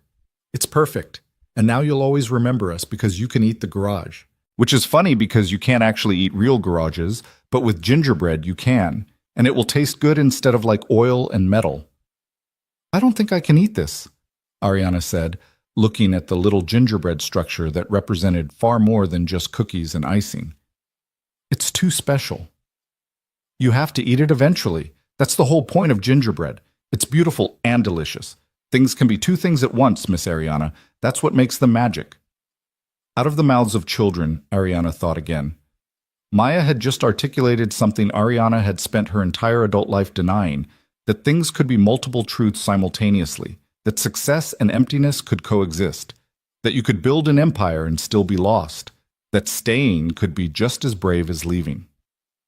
They ate lunch around Miss Helen's dining table, homemade soup and fresh bread, simple food made extraordinary by company and attention. Mr. George joined them, bringing stories from his morning at the hardware store where apparently the entire town was discussing the mysterious CEO who'd appeared on Christmas Eve.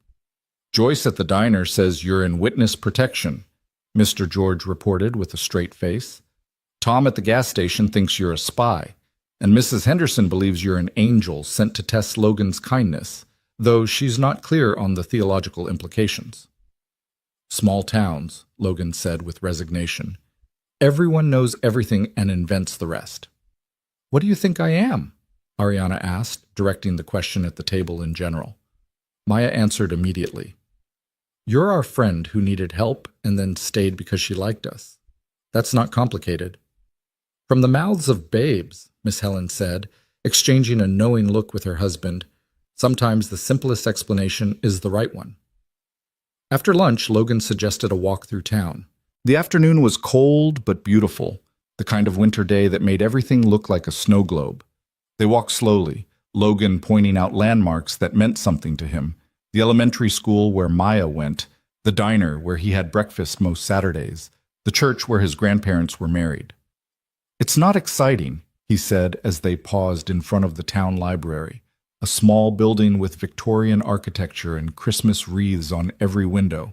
No fancy restaurants or cultural events or whatever you're used to in Manhattan. It's just home. It's perfect, Ariana said, and realized she meant it. Not perfect in the polished, curated way of her New York life, but perfect in its authenticity. Real people living real lives, connected by history and choice and the simple decision to show up for each other. They ended up at a small park at the edge of town, where a frozen pond reflected the late afternoon sky. A few kids were skating, their laughter carrying clear across the ice. Logan led her to a bench someone had thoughtfully cleared of snow, and they sat together watching the skaters. Can I ask you something? Logan said after a while. Of course. Why did you really come to Vermont?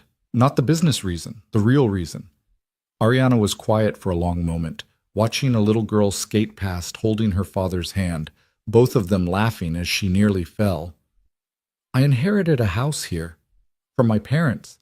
They bought it years ago, said they were going to retire here, spend their final years in a place like this. She swallowed hard. After they died, I couldn't deal with it, so I just paid someone to maintain it and tried to forget it existed. But my lawyer kept pushing me to make a decision, sell it or keep it, but stop letting it sit empty. So I finally agreed to come sign the papers, authorize the sale, be done with it. But you haven't signed anything. No, I haven't even seen the house yet. She turned to look at him. I told myself I was being practical, that keeping it was silly when I'd never use it, that selling it made financial sense. But the truth is, signing those papers means admitting they're really gone, that the future they planned isn't going to happen, and I've been putting off that admission for 15 years. Logan reached over and took her hand again, the gesture becoming familiar. Where's the house? Somewhere on Ridgeview Road. I have the address in my briefcase. That's only about 2 miles from here. Nice area, bigger lots, some privacy. Good views of the mountains. He was quiet for a moment. Do you want to see it?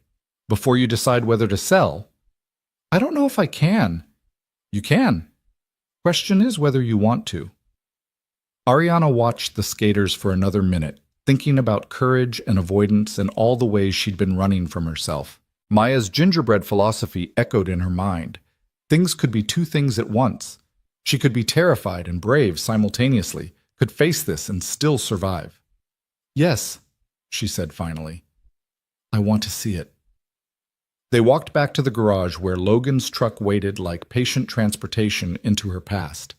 Ariana gave him the address from her briefcase, and he nodded recognition. The old Morrison place. Beautiful property. I've driven past it a few times. Someone's been keeping it up. Yard maintenance, snow plowing, basic upkeep. I hired a local company. They send bills twice a year. I pay them without thinking about what they're actually maintaining. That's one way to handle grief. It's not handling it, it's avoiding it. Sometimes those look similar from the outside. They drove through Maple Falls and out into the countryside, where houses spread further apart and trees crowded closer to the road. Snow covered everything in white perfection, broken only by the occasional animal track or wind-blown drift. The landscape was beautiful in a way that made Ariana's chest ache. This was what her parents had seen, what they'd loved enough to buy a future in. Logan turned onto Ridgeview Road, which was barely more than a lane winding upward through evergreens. After maybe a mile, he slowed, then stopped in front of a driveway marked by stone pillars. "This is it," he said quietly. Ariana looked up the driveway at the house she'd inherited and never visited. It was exactly what her parents would have chosen. A two-story colonial with dark green shutters, a wraparound porch, and enough land around it to feel private without being isolated. Smoke rose from the chimney, which made no sense until she remembered the property company's last email mentioning something about keeping the pipes from freezing. "Someone's been heating it," Logan said, noticing the same thing. "That's good. Empty houses in Vermont winters can be disasters. Do you want to come in with me? Is that what you want?" "I don't want to do this alone," Ariana admitted, "and you're the only person I trust right now not to tell me what I should feel." Logan killed the engine. "Then let's go see your house." The front door key was in her briefcase, exactly where the lawyer had told her it would be. Ariana's hands shook slightly as she fitted it into the lock, turning until she heard the click. The door swung open on well-oiled hinges, releasing a breath of warm air that smelled like old wood and the faintest hint of her mother's favorite candles. The interior was exactly as the photos her lawyer had sent suggested: hardwood floors, exposed beams, a stone fireplace that dominated the living room. Furniture covered with protective sheets gave the space a ghostly quality, like a life paused mid-sentence. But underneath the dust covers, she could see her parents' choices: her father's leather armchair, her mother's collection of quilts, the bookshelves they'd planned to fill with retirement reading. Ariana stood in the doorway, unable to make herself step further inside. This was the life her parents had planned, the future they'd been driving toward on Christmas Eve 15 years ago, when a drunk driver decided their story ended differently. "Hey," Logan said gently, his hand on her shoulder. "You okay?" "They were going to be so happy here," Ariana whispered. "Dad was going to finally finish his novel. Mom wanted to start a garden, maybe volunteer at the local library. They had plans, real plans, not just vague someday ideas.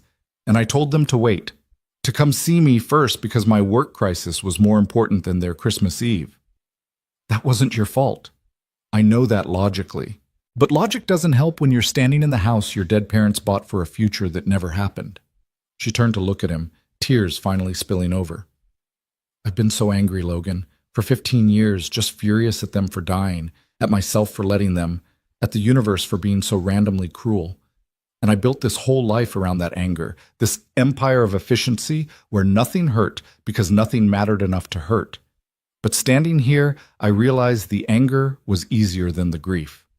Logan pulled her into his arms without asking permission, and Ariana collapsed into the embrace like someone who'd been holding herself upright through pure will and had finally run out. She cried against his shoulder, ugly, choking sobs that she hadn't allowed herself in years, mourning not just her parents, but all the time she'd wasted running from their memory. He didn't try to fix it or minimize it or offer platitudes about time and healing. He just held her, solid and present, letting her break apart in the safe space of his arms. Outside, the winter afternoon faded toward evening, and inside the house her parents had loved, Ariana Cole finally let herself grieve. When the tears finally subsided, she pulled back, wiping her face with her sleeve like a child. "I'm sorry," she said. "That was necessary," Logan interrupted gently, "and nothing to apologize for. Grief doesn't follow schedules or polite timelines." "I got your shirt wet. I have other shirts." Despite everything, Ariana almost smiled. "You're very calm about women having emotional breakdowns in your presence." "Maya cries a lot. Regular kid stuff, nothing serious, just feelings that need expressing. I learned early that the best response is just being there. Not trying to fix it or make it stop, just being present while the feeling happens." He brushed a strand of hair from her face. "Same principle applies to adults." They explored the house together, room by room, Logan quiet while Ariana processed. Her parents' bedroom with the quilt her grandmother had made. The office where her father would have written, already set up with an antique desk and bookshelves. The kitchen with windows overlooking mountains that were turning pink in the sunset. In what would have been her mother's craft room, Ariana found something that made her stop breathing. A box, carefully labeled in her mother's handwriting, for Ariana's Christmas, eventually. "Logan," she said, her voice barely working. He came immediately, saw the box, understood its significance without explanation. "Do you want to open it?" "I don't know if I can." "Want me to do it?" She nodded, not trusting her voice. Logan opened the box carefully, revealing layers of tissue paper, and beneath them a quilt. Not just any quilt, a memory quilt, made from pieces of Ariana's childhood. Her baby blanket, her first communion dress, fabric from her high school theater costumes, pieces of her college sweatshirt. Her entire history, carefully preserved and stitched together by hands that had loved her. Underneath was a note in her mother's handwriting. "Dearest Ariana, by the time you read this, we'll hopefully be settled in our Vermont house, and you'll be visiting for Christmas. I made this from all the pieces of your life I saved, every fabric memory I couldn't bear to throw away. Someday you'll understand why mothers keep everything. These pieces made you who you are, just like you made us who we were meant to be. We're so proud of you, sweetheart, not because of what you achieve, but because of who you are. Don't forget that in your rush to conquer the world will wait, the moments won't, all our love, always, Mom and Dad." Ariana read the note 3 times, each word landing like a small detonation in her chest. Her parents had known she was building success at the expense of life, had tried to remind her what mattered, had left this message hoping future Ariana would be ready to hear it. "They knew I was losing myself," she said to Logan. "Even before they died, they knew. Parents usually do." She picked up the quilt, feeling the weight of all those memories stitched together. "I don't know who I am anymore. The person who wore these clothes, who lived this life, she feels like someone I used to know but can't quite remember. And the person I became after they died, she's successful and powerful and completely empty." "So maybe you get to decide who you are now," Logan said. "Not who you were or who you've been, but who you want to become." "I don't know how." "Sure you do. You've been doing it since Christmas Eve, making different choices, staying instead of running, letting yourself feel something." He moved closer, his presence steadying. "Ariana, you don't have to figure out your entire life tonight. You just have to decide what you want to do next, right now, this moment." She looked around her parents' house, this monument to a future that never happened, this space holding 15 years of avoided grief. Then she looked at Logan, this man who'd appeared on a frozen road and somehow given her permission to be human again. "I want to stay," she heard herself say. "Not forever, maybe. I don't know about forever, but longer than lunch, longer than one more day. I want to stay in Maple Falls for a while and figure out who I am when I'm not running." Logan's smile was slow and genuine. "How long is a while?" "I don't know. A week? Maybe 2? Even saying it felt radical. Impossible. She'd never taken more than 3 days off in 10 years. "I'd need to make arrangements, delegate responsibilities, set up remote work protocols, tell my board I'm taking personal time. They'll think I've lost my mind." "Have you?" "Maybe. Or maybe I'm finally finding it again." She clutched the quilt her mother had made, feeling the weight of all that love and memory. "I can't sell this house. Not yet. Maybe not ever. But I need to spend time here, figure out what it means, what I want it to mean." "That sounds healthy." "That sounds terrifying." "Those aren't mutually exclusive." Logan took her hand again, the gesture now familiar and grounding. "For what it's worth, I think staying is brave. I think your parents would be proud. And I think Maya's going to lose her mind with excitement when she finds out. What about you? What about me? Are you glad I'm staying?" Logan was quiet for a moment, his thumb tracing small circles on her hand. "Yeah," he said finally. "I'm really glad you're staying, which probably makes me selfish because I barely know you and I have no idea what this is or where it's going. But watching you drive away tomorrow would have felt wrong, like a story ending before it actually finished. So what is this story?" "I don't know yet, but I'd like to find out. If you're willing." Ariana looked at him in the fading light of her parents' house, this mechanic with rough hands and a kind heart who'd pulled her from a frozen road and somehow shown her how to thaw. She thought about Maya's absolute faith that fixing was possible, Miss Helen's belief in showing up for people, her mother's note about moments that wouldn't wait. "I'm willing," she said. Logan smiled, and then, slowly, carefully, giving her every chance to pull away, he leaned in and kissed her. It wasn't dramatic or overwhelming. It was gentle, almost careful, like the first word of a conversation neither of them knew they'd been waiting to have. His lips were warm against hers, and he tasted like coffee and something sweet, and when he pulled back after just a few seconds, Ariana felt more alive than she had in 15 years. "Was that okay?" he asked. "That was perfect," she whispered. They stood together in her parents' house as darkness fell outside, wrapped in the possibility of something new growing from something broken. The quilt her mother made hung between them like a blessing, and through the window the first stars appeared over Vermont mountains. Ariana had come to Maple Falls to sign papers and escape Christmas. Instead, she'd found pancakes and gingerbread garages and a 7-year-old's absolute faith in fixing broken things. She'd found a mechanic who understood that some repairs took time and patience and the willingness to actually care about the work. Most importantly, she'd found the beginning of a path back to herself, the girl who'd existed before grief hardened her into armor, the woman she might become if she finally stopped running long enough to remember what she was running toward. "We should head back," Logan said eventually. "Miss Helen will worry, and Maya needs dinner and probably a lot of explanations about why you're staying. And I need to make a lot of phone calls. My assistant is going to think I've been kidnapped." "Have you?" "Maybe a little. By kindness and magic pancakes and the radical possibility that my life could be different." She folded the quilt carefully, reverently. "I'm taking this with me. And tomorrow, I'm coming back here, starting to make this house something other than a museum to what might have been. What will it be instead? I don't know yet, but maybe that's okay. Maybe not knowing is part of the point." They locked up the house and drove back to town through darkness, punctuated by Christmas lights still burning in windows. The radio played softly, something about home and highways and finding your way back to places you didn't know you'd left. Ariana watched the road unwind before them and felt, for the first time in 15 years, like she was moving towards something rather than away from it. When they pulled up to the garage, Maya was waiting on the stairs to the apartment, practically vibrating with restrained energy. "You're back. Miss Helen said you went to see a house. Did you buy a house? Are you moving here? Can we still be friends if you live somewhere else?" "Daddy, she's not leaving tomorrow, right?"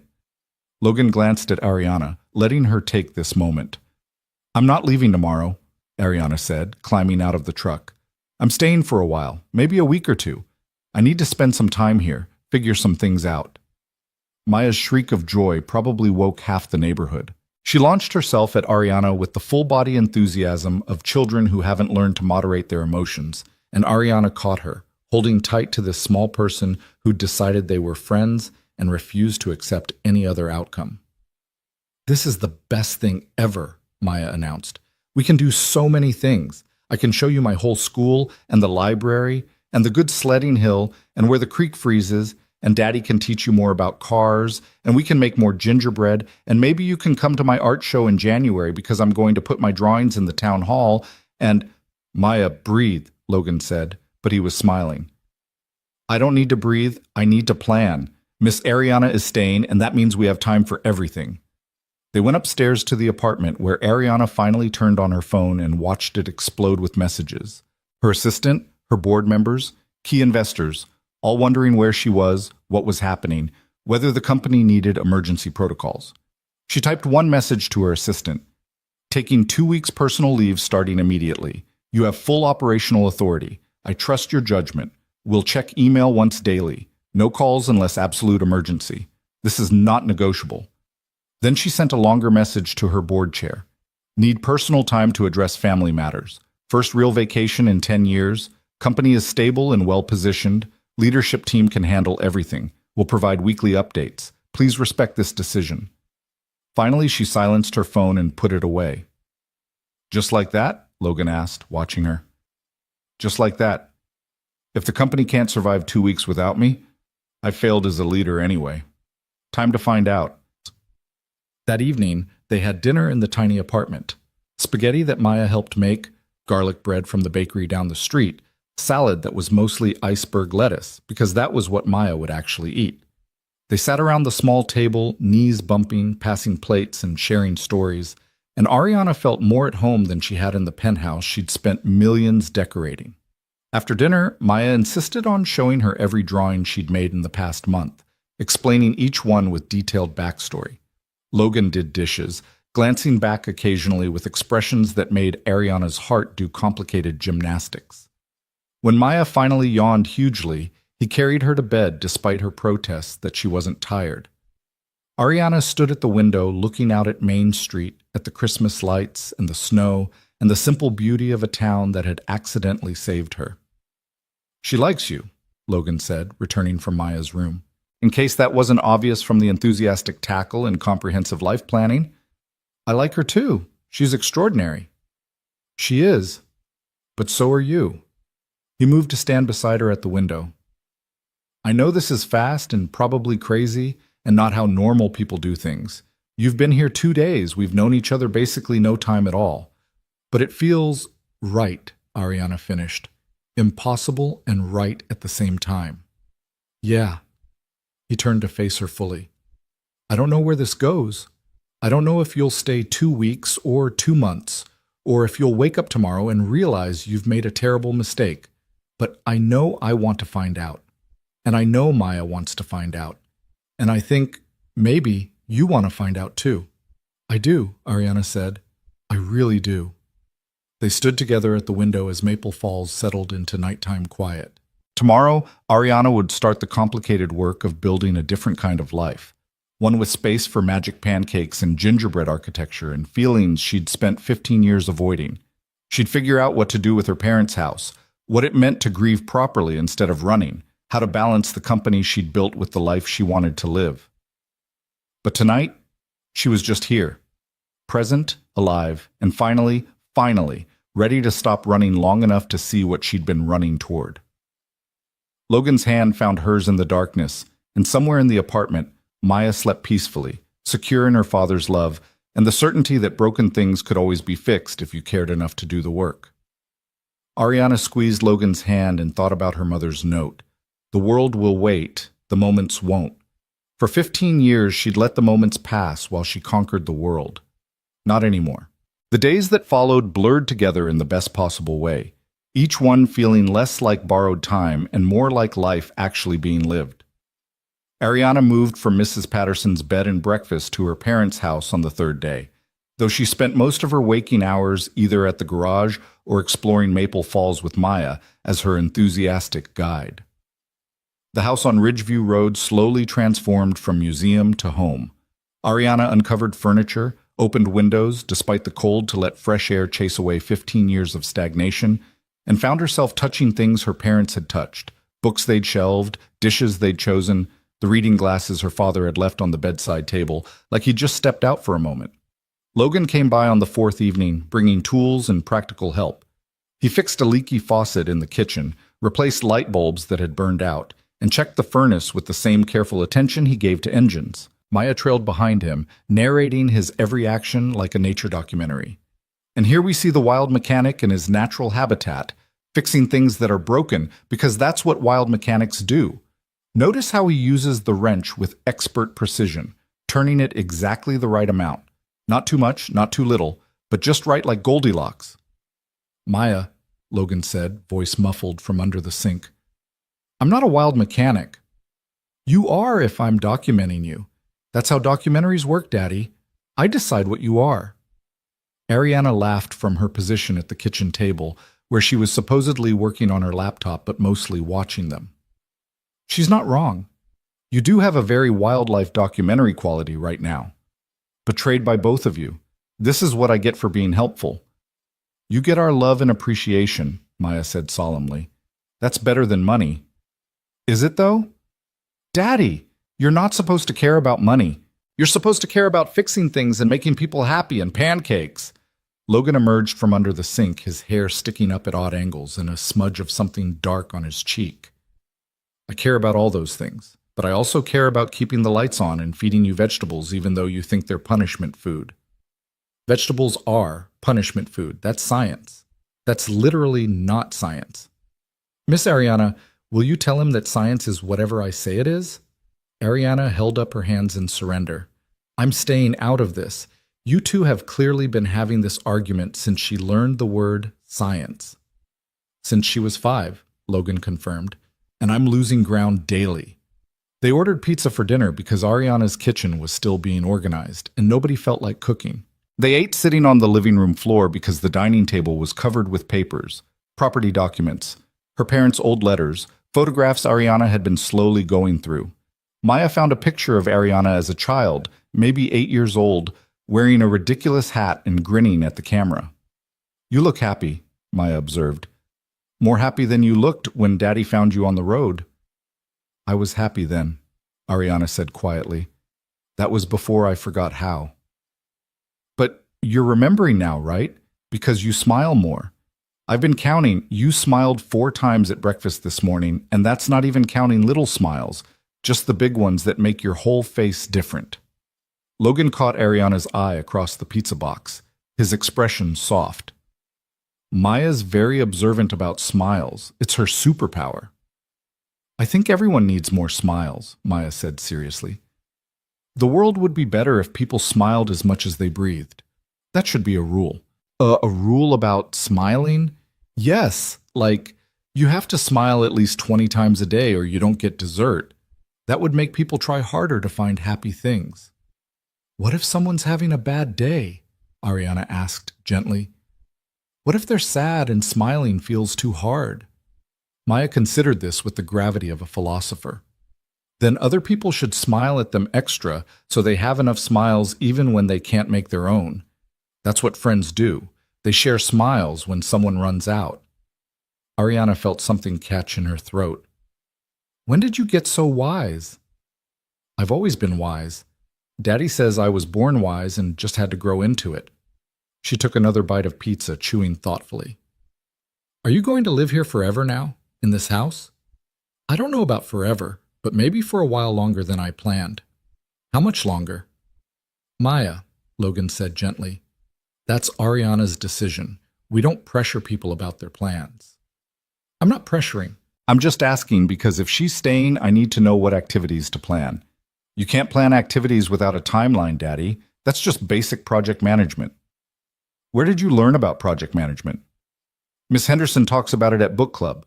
She says her husband never understands timeline requirements for home improvements. I listen very carefully to adult conversations because that's how you learn important things.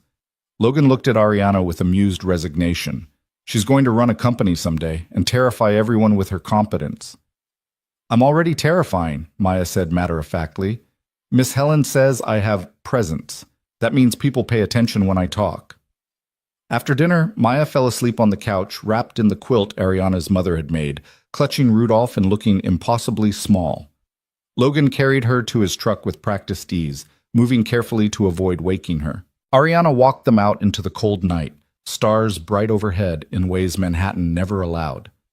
Thank you for today, she said as Logan settled Maya into the back seat. For the help with the house, for the company, for sharing her. She loves you, you know. In that instant, complete way kids love when they decide someone's theirs. He closed the truck door quietly. It's a gift, but it's also a responsibility. If you're going to leave eventually, she needs to know. She needs to prepare. I'm not planning to leave. Not soon, anyway. Ariana wrapped her arms around herself against the cold. But you're right to worry. I could get called back to New York. There could be an emergency at the company. I don't know what I'm doing here, Logan. I just know I'm not ready to stop doing it. He moved closer, his breath visible in the cold air between them. That's honest. I appreciate honest. Are you scared that I'll hurt her? Terrified, but also hopeful, which is worse. If I was just scared, I could protect us both by keeping distance. But hope makes you vulnerable. His hand found her face, thumb brushing her cheek. You make me hopeful, Ariana. You and your fancy car and your complete inability to understand small-town life and the way you look at Maya like she's teaching you a language you forgot you knew. She is teaching me. You both are. What language? How to be human again. How to care about things that don't have quarterly projections. how to exist without constantly achieving. She leaned into his touch. I'm probably going to be terrible at it. I'm going to have relapses where I work 16-hour days and forget to eat and obsess over metrics that don't actually matter.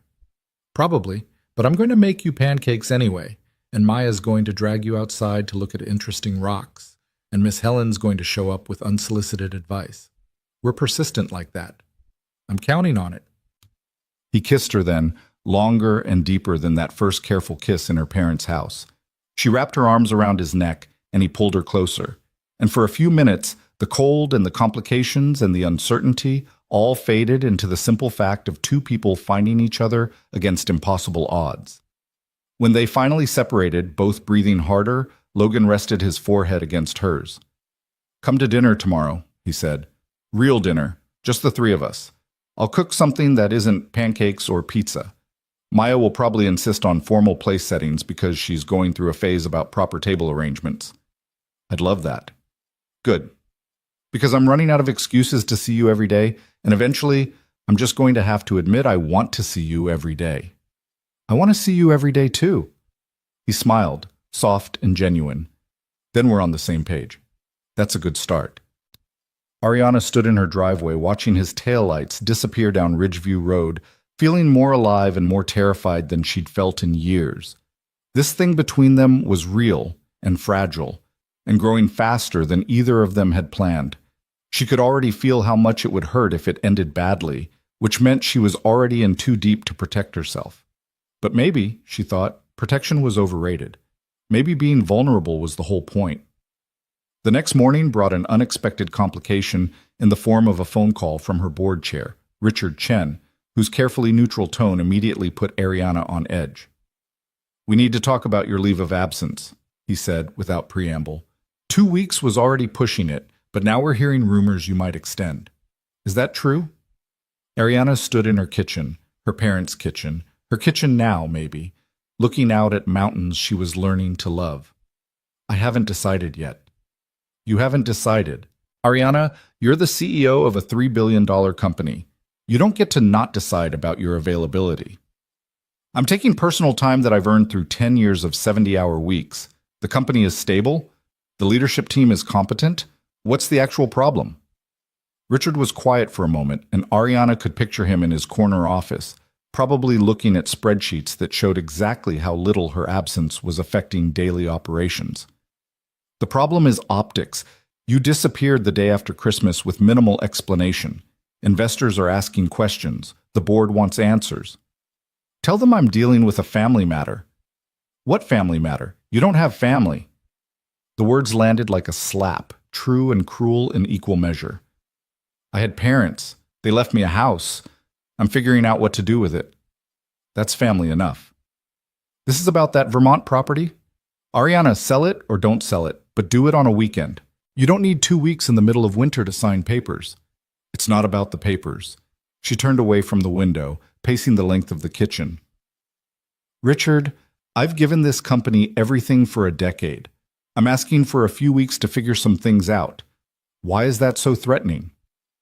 Because you're acting out of character. The Ariana Cole I know doesn't take spontaneous leave, doesn't go silent on communications, doesn't prioritize personal matters over business. You're the most reliable person in the organization, and suddenly you're unreliable. That makes people nervous. Maybe the Ariana Cole you know needs to change.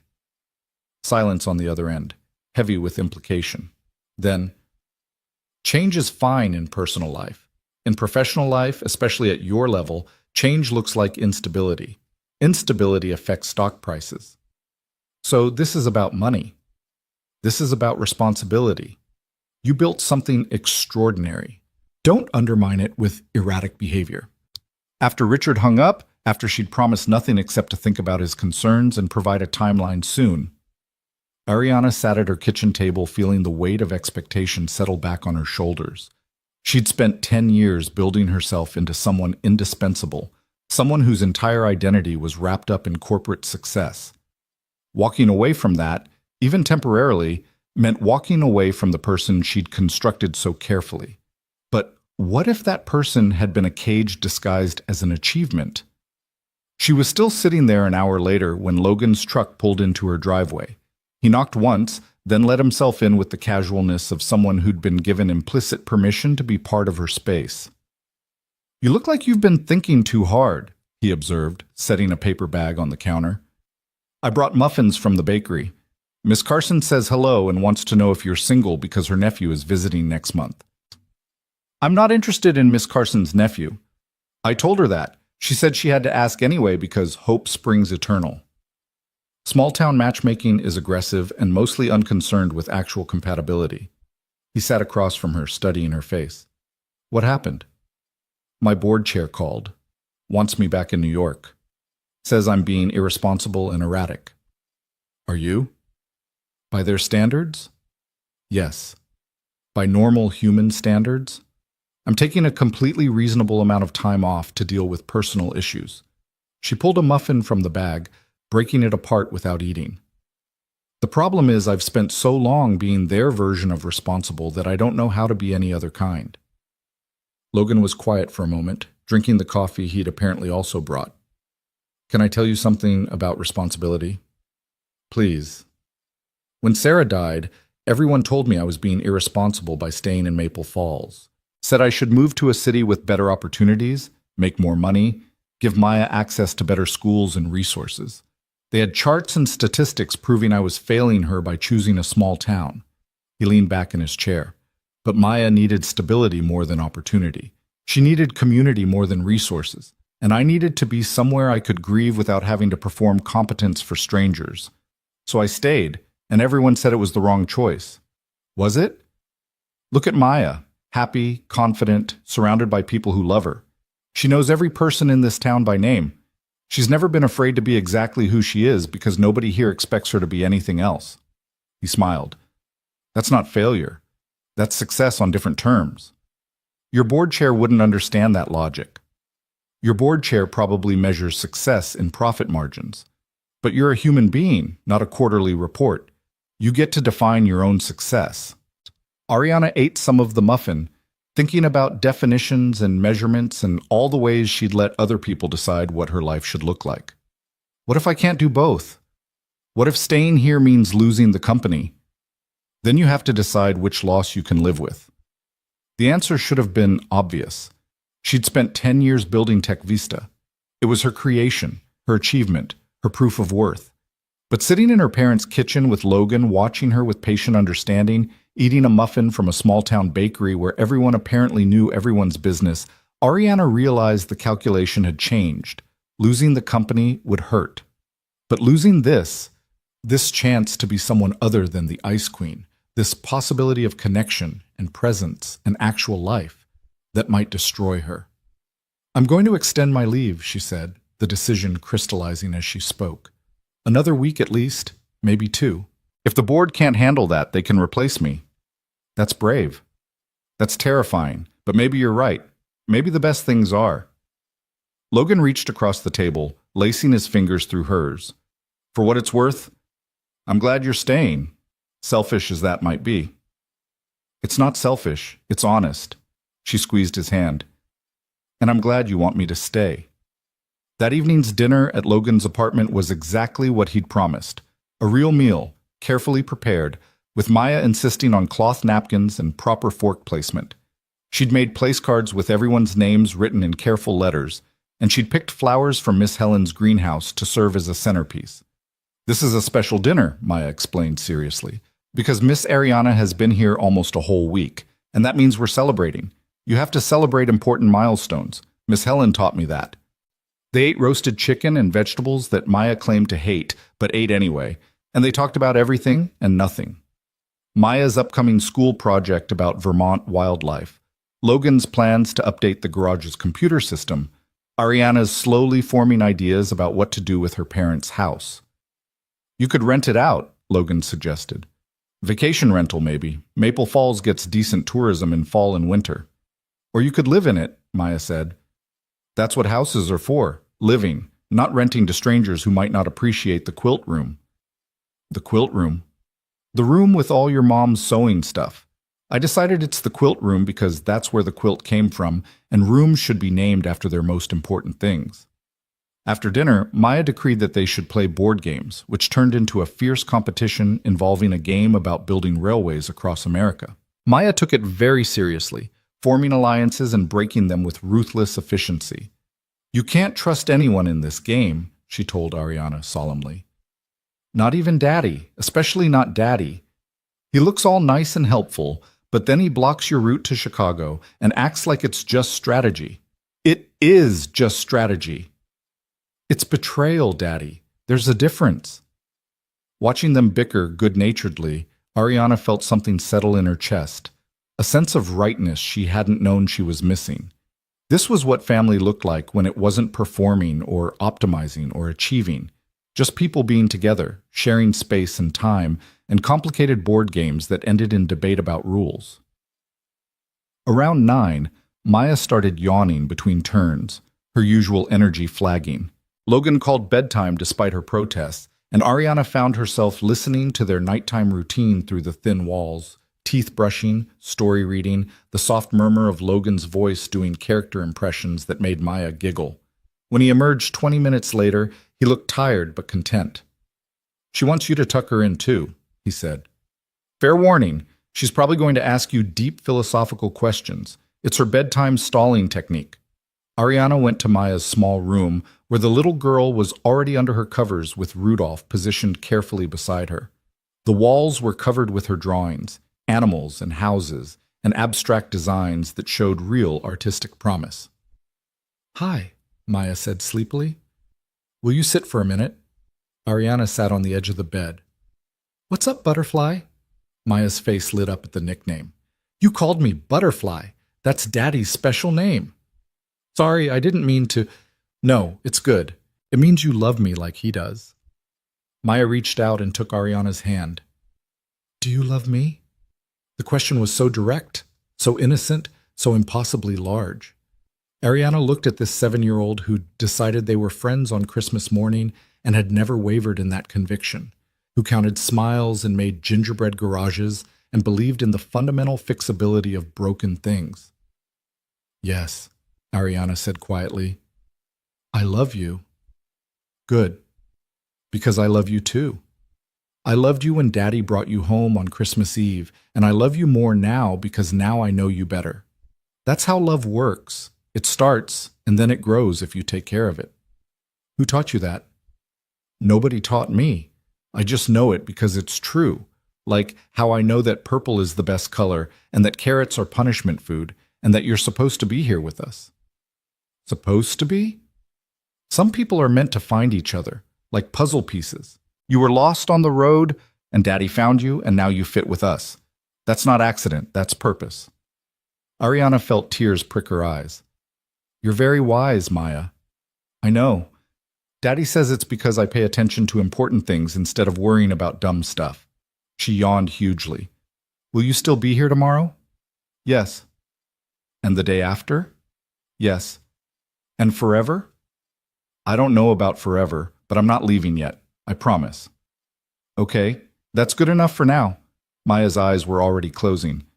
"Good night, Miss Ariana. I'm glad you're not a Christmas ghost that disappears when the holiday ends." "Me too, Butterfly. Me too." Ariana returned to the living room to find Logan cleaning up dinner dishes. She picked up a towel and started drying without being asked, falling into an easy rhythm beside him. "She asked if I love her," Ariana said after a moment. Logan glanced at her. "What did you say?" "The truth. That I do." "And how do you feel about that?" "Terrified. Grateful. Completely out of my depth." She set down a dried plate carefully. "I never wanted children, told myself I was too busy, too focused, that motherhood didn't fit my life plan. But standing in her room just now, I realized it wasn't about not wanting kids. It was about being too afraid to want anything I might lose." "Loving people is risky," Logan agreed. "No guarantee of returns, high probability of pain, completely irrational from an investment standpoint." "You sound like my board chair." "Your board chair sounds like someone who's never actually loved anything more than profit margins." He finished the last dish and turned to face her fully. "Here's what I know. Yes, loving Maya is risky. She could get hurt, you could leave, life could throw any number of complications at us. But the alternative is her growing up thinking she's not worth the risk, and I refuse to teach her that lesson. So you're just brave enough to love her despite the risk? I'm her father. I don't get a choice about loving her. That's not optional. But choosing to let you into her life? Into our life? That's a choice, and it's one I'm making consciously, even though it scares me. He moved closer. Because I think you're worth the risk, and I think we might be worth the risk to you. Ariana reached up and kissed him, pouring into it all the things she didn't have words for yet, gratitude and desire and the terrifying beginning of something that looked dangerously like love. He responded immediately, his hands finding her waist, pulling her closer until there was no space between them. They ended up on the couch, tangled together in ways that were both innocent and charged with possibility. Logan's hand traced patterns on her back, and Ariana discovered that the sound he made when she kissed his neck was quickly becoming her favorite sound in the world. Stay tonight, he murmured against her hair. Just stay. Sleep here. Maya would love waking up to you being here, and honestly, so would I. Are you sure? I'm sure. You can take my bed, I'll sleep out here. Or, Ariana interrupted, we could both take your bed. Like adults who trust each other not to make things complicated before we're ready. Logan pulled back to look at her, searching her face. You trust me that much? I trust you completely, which is probably insane given we've known each other a week, but nothing about this situation has been sane. They lay in Logan's bed that night, fully clothed but close enough to share warmth, talking in whispers about everything and nothing. He told her about Sarah, about their short marriage and her death, and the years of learning to be both parents. She told him about building her company, about the deals that had almost destroyed her, about the moment she'd realized she was respected but not actually liked. Do you want to be liked? He asked. I want to be known, actually known, not just the performance I give investors and employees. I want someone to see the parts of me that aren't successful or impressive and want me anyway. I see those parts, Logan said quietly. I saw them on Christmas Eve when your car died and you were too proud to be properly scared. I saw them when you cried in your parents' house. I see them every time you look at Maya like she's teaching you a language you forgot. His hand found hers in the darkness. And I want you anyway. Maybe especially because of those parts. Ariana turned toward him, close enough to feel his breath. I'm going to mess this up eventually. I'm going to work too much or say the wrong thing or revert to old patterns. I'm not practiced at being vulnerable. Nobody's practiced at it. That's why they call it vulnerable. There's no safe way to do it. He kissed her forehead gently. But I'm patient, and Maya's got enough faith for all of us. And Maple Falls is really good at teaching people how to be human again. You'll be okay. We'll be okay, she corrected. Yeah, we'll be okay. They fell asleep like that, holding each other in the darkness while snow began to fall outside, and the town settled into peaceful silence. When Ariana woke in the early morning to find Maya standing beside the bed, eyes wide with delight, she experienced a moment of perfect clarity. You stayed, Maya whispered, as though Ariana had accomplished something miraculous. You really stayed. I really stayed, Ariana confirmed. This is the best thing ever. Now we can have breakfast together like a real family. She bounced on her toes. Can we make pancakes, please? Daddy's magic pancakes with extra blueberries? Logan stirred beside Ariana, cracking one eye open. Maya, it's 6 a.m. That's morning. Morning is pancake time. Morning is sleeping time until at least 7. But Miss Ariana is here. We can't waste staying over time sleeping. Logan looked at Ariana with resignation and affection. This is what you're signing up for. Early mornings, relentless enthusiasm, and negotiation about every single life decision. I'll make the pancakes, Ariana offered. Give you 30 more minutes of sleep. You don't have to.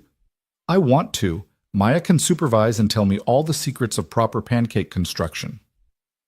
In the tiny kitchen, with Maya standing on a step stool providing detailed instructions learned from years of watching her father, Ariana made pancakes that were almost as good as Logan's. They were slightly uneven and maybe a little overdone on one side, but Maya pronounced them perfectly imperfect, which is better than regular perfect because it means someone cared enough to try. They ate breakfast together as the sun rose over Maple Falls, painting the snow-covered town in shades of pink and gold. Logan stumbled out eventually, drawn by the smell of coffee, and found them at the table covered in flour and laughing about Ariana's first attempt at flipping, which had ended with batter on the ceiling. "I feel like I missed something important," he said, looking at the splattered ceiling. "You missed Miss Ariana learning that pancakes need gentle flipping, not aggressive flipping," Maya said.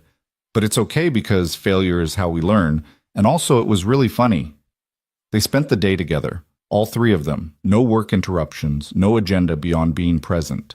Logan had blocked off the day in his garage schedule, something he apparently rarely did, and Maya declared it a special occasion adventure day.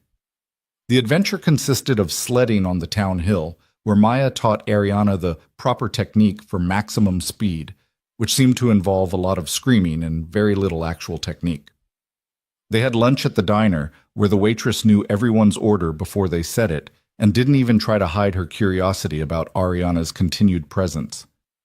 "You're still here," she observed, topping off coffee cups. "Joyce at the pharmacy said you were definitely leaving after Christmas. I won $20 betting you'd stay." "People are betting on my life choices?" "Honey, this is Maple Falls. We bet on everything. Makes winters interesting." She winked at Logan. "And speaking of interesting, you two are cute together. About time someone caught this one's attention." After she left, Maya looked between them with interest. "Are you dating? Is that what this is?" Logan nearly choked on his coffee. "Maya, because if you're dating, that's good. I approve. Miss Helen says you have to approve your parents' dating choices, or they might pick someone terrible." "Miss Helen says a lot of things," Logan managed. "And she's usually right," Maya countered. "So are you dating or not? I need to know for my family tree project at school. Miss Patterson says we can draw any family we want, and I want to draw our family, but I need to know if Miss Ariana goes in the family tree or the friends circle." Ariana and Logan looked at each other across the diner table, both of them struggling not to laugh at the 7-year-old's relentless logic. "Yes," Logan said finally. "We're dating. Ariana goes in the family tree." Maya pumped her fist victoriously. "I knew it! Miss Helen owes me ice cream. I bet her you were dating before New Year's, and she said it would take until Valentine's Day. I won! You bet Miss Helen about our relationship?" "Everyone's betting, Daddy. I told you. It makes winter interesting." That evening, after they dropped Maya at Miss Helen's for her weekly sleepover date where apparently gambling about adult relationships was considered appropriate conversation, Logan drove Ariana back to her house. They sat in his truck in her driveway, neither quite ready to say goodnight. "Your daughter just told the entire town we're dating," Ariana said. "Yep. By tomorrow morning, everyone within a 20-mile radius will know. Miss Helen has an extensive communication network." "Does that bother you?" "Does it bother you?" I asked first. Logan turned to face her, his expression serious. "No, it doesn't bother me. I like you, Ariana. More than like you, if I'm being honest. Having the whole town know it, that's just making it official." He paused. "But you're the one with a public profile. You're the one who might care about headlines or reputation or whatever CEO things matter in your world." Ariana thought about Richard's phone call, about optics and investor confidence, and all the things that were supposed to matter more than her personal happiness. Then she thought about Maya's family tree, and Logan's patient kindness, and the way she'd learned to make pancakes this morning while covered in flour and laughing harder than she had in years. "I don't care," she said, and meant it. "Let them write headlines. Let my board clutch their pearls. I'm dating a mechanic in a town of 800 people, and I've never been happier." Logan's smile was worth every complicated conversation she'd have to have with her board. He leaned across the console and kissed her thoroughly, and Ariana thought that this, right here, right now, was worth protecting, even if it meant walking away from everything else. "Come inside," she said when they finally separated. "Help me figure out what to do with my mom's quilt room, and maybe stay for a while. I'm not ready for you to leave yet." "Maya's not home till tomorrow afternoon." "I know."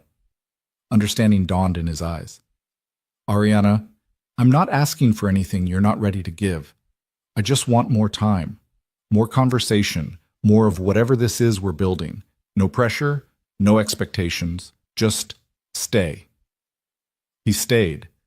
They spent the evening sorting through her mother's craft supplies, finding treasures and memories in equal measure. Fabric scraps with stories attached, patterns her mother had saved, photographs tucked between instruction books.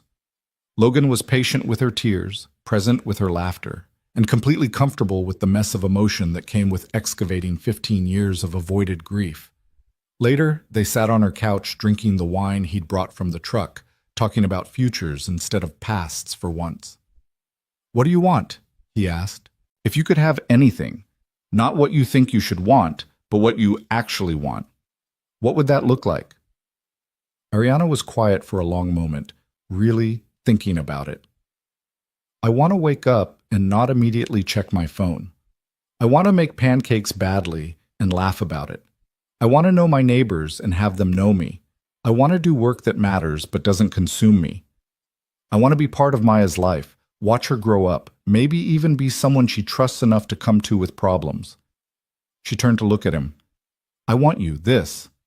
Whatever we're building, I want to protect it instead of sacrificing it for achievements that don't actually fill the empty spaces." "That's a good list. What about you? What do you want?" Logan set down his wine, considering. "I want Maya to keep believing in magic for as long as possible. I want to wake up next to someone who actually wants to be there. I want Sunday mornings with no emergencies and someone to share coffee with while Maya destroys the kitchen making breakfast. I want to stop being so careful all the time, stop protecting myself from possibility because I'm afraid of loss." He reached for her hand. "I want to see where this goes with you, even though it's scary and complicated and probably a terrible idea by conventional wisdom." "Conventional wisdom is overrated." "Agreed." They kissed again, slower this time, tasting possibility and wine in equal measure. When Logan pulled back, his expression was tender and serious. "I should probably go home," he said, though he didn't move. "Probably. Maya would kill me if I stayed over without her supervision. Probably. And we're taking this slow, being responsible adults. Definitely." Neither of them moved. "Or," Logan said carefully, "I could stay. Just sleeping. Like last night. Because I'm not ready to leave yet either." "I'd like that." They fell asleep in her bed. Her parents' bed, hers now, wrapped around each other like they'd been doing this for years instead of days. And when Ariana woke in the middle of the night to find Logan still there, his breathing steady beside her, she felt something she hadn't felt in 15 years. Safe. Not safe from the world or its complications or the reality that they were building something fragile in the middle of their messy lives. But safe to be herself, imperfect and emotional and still figuring things out, with someone who saw all of it and stayed anyway. Outside, snow began to fall again, soft and steady, covering everything in quiet promise. Inside, two people who'd found each other by accident held tight to something that was starting to feel a lot like purpose. The call that changed everything came on a Tuesday morning, 2 weeks after Christmas. Ariana was in her kitchen making coffee, actual coffee, not the rushed grab-and-go she'd survived on for years, when her phone lit up with Richard Chen's name. She almost didn't answer, but something in the insistent buzzing suggested this wasn't a conversation she could postpone. "We have a problem," Richard said without greeting. "Microdyne is launching a hostile takeover. They're offering 30% above market value, and 3 of our board members are already leaning toward acceptance." Ariana felt the world tilt sideways. Microdyne was their biggest competitor, notorious for acquiring companies and gutting them for patents and market share. If they succeeded, everything she'd built would be dismantled within 6 months. Thousands of employees would lose their jobs. A decade of work would vanish like it had never mattered. When did this start? Offer came in yesterday. They're giving us 72 hours to respond. Ariana, you need to come back. Now. We can fight this, but not without you. She looked out the window at the mountains, at the snow falling gentle as a promise, at the life she'd been carefully constructing from the ruins of her old one. Logan was at the garage. Maya was at school, probably working on her family tree project. Tonight they were supposed to have dinner together, the 3 of them, and Maya wanted to make something special she'd learned about in cooking class. "I'll be there tomorrow," she heard herself say. Tomorrow. Ariana, this is happening now, Shet. Tomorrow, she repeated firmly. I need today to arrange things here, but I'll be on the first flight out in the morning. After she hung up, Ariana stood in her kitchen feeling like she was being torn in half. This was the crisis she'd been waiting for, the emergency that would prove she couldn't actually have both lives, that choosing one meant losing the other. The universe was forcing her hand with perfect cruelty. She called Logan, her hands shaking slightly as she dialed. Hey, he answered, warmth in his voice. You calling to tell me you burned breakfast again? Because I warned you about that burner running hot. Logan, I have to go back to New York. Silence on the other end, heavy with understanding. Then, when? Tomorrow morning. There's a hostile takeover attempt. If I don't fight it, I lose the company. How long? I don't know, a few days, maybe a week, however long it takes to secure enough board votes and mount a defense. She sank into a chair. I'm so sorry. I know we had plans and Maya was so excited about dinner tonight. Ariana, breathe. It's okay. It's not okay. I promised her I wasn't leaving. I promised you I was staying, and now I'm breaking both those promises. You're not breaking anything. You're handling a work emergency. That's different than choosing to leave. His voice was steady, grounding. Come to the garage when you can. We'll figure this out together. She drove to Wells Auto Repair an hour later, her mind already spinning with strategy and defense plans and all the corporate warfare tactics she'd have to deploy. Logan was under a car when she arrived, but he rolled out immediately when he heard her footsteps. Tell me what you need, he said, standing and wiping his hands. I need you to understand that I have to do this. The company is 10 years of my life and 3,000 people's livelihoods. I can't just let it die because I'm in Vermont learning to be human again. I know that. But I also need you to know that I'm coming back. This isn't me running away or choosing that life over this one. I'm coming back as soon as I can. Logan moved closer, his expression serious but not angry. I believe you. But Ariana, you need to be honest with yourself about something. What? If fighting for that company means becoming the person you were before, working 20-hour days, sacrificing everything for success, losing yourself in the achievement, is it worth coming back to? Will there be anything left of the version of you who learned to make pancakes and cry in her parents' house? The question hit like a physical blow because he was right.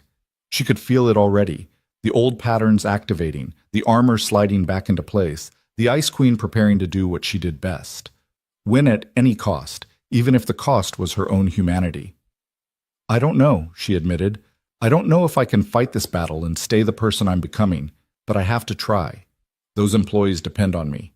Then try. Fight like hell. But promise me something? Anything.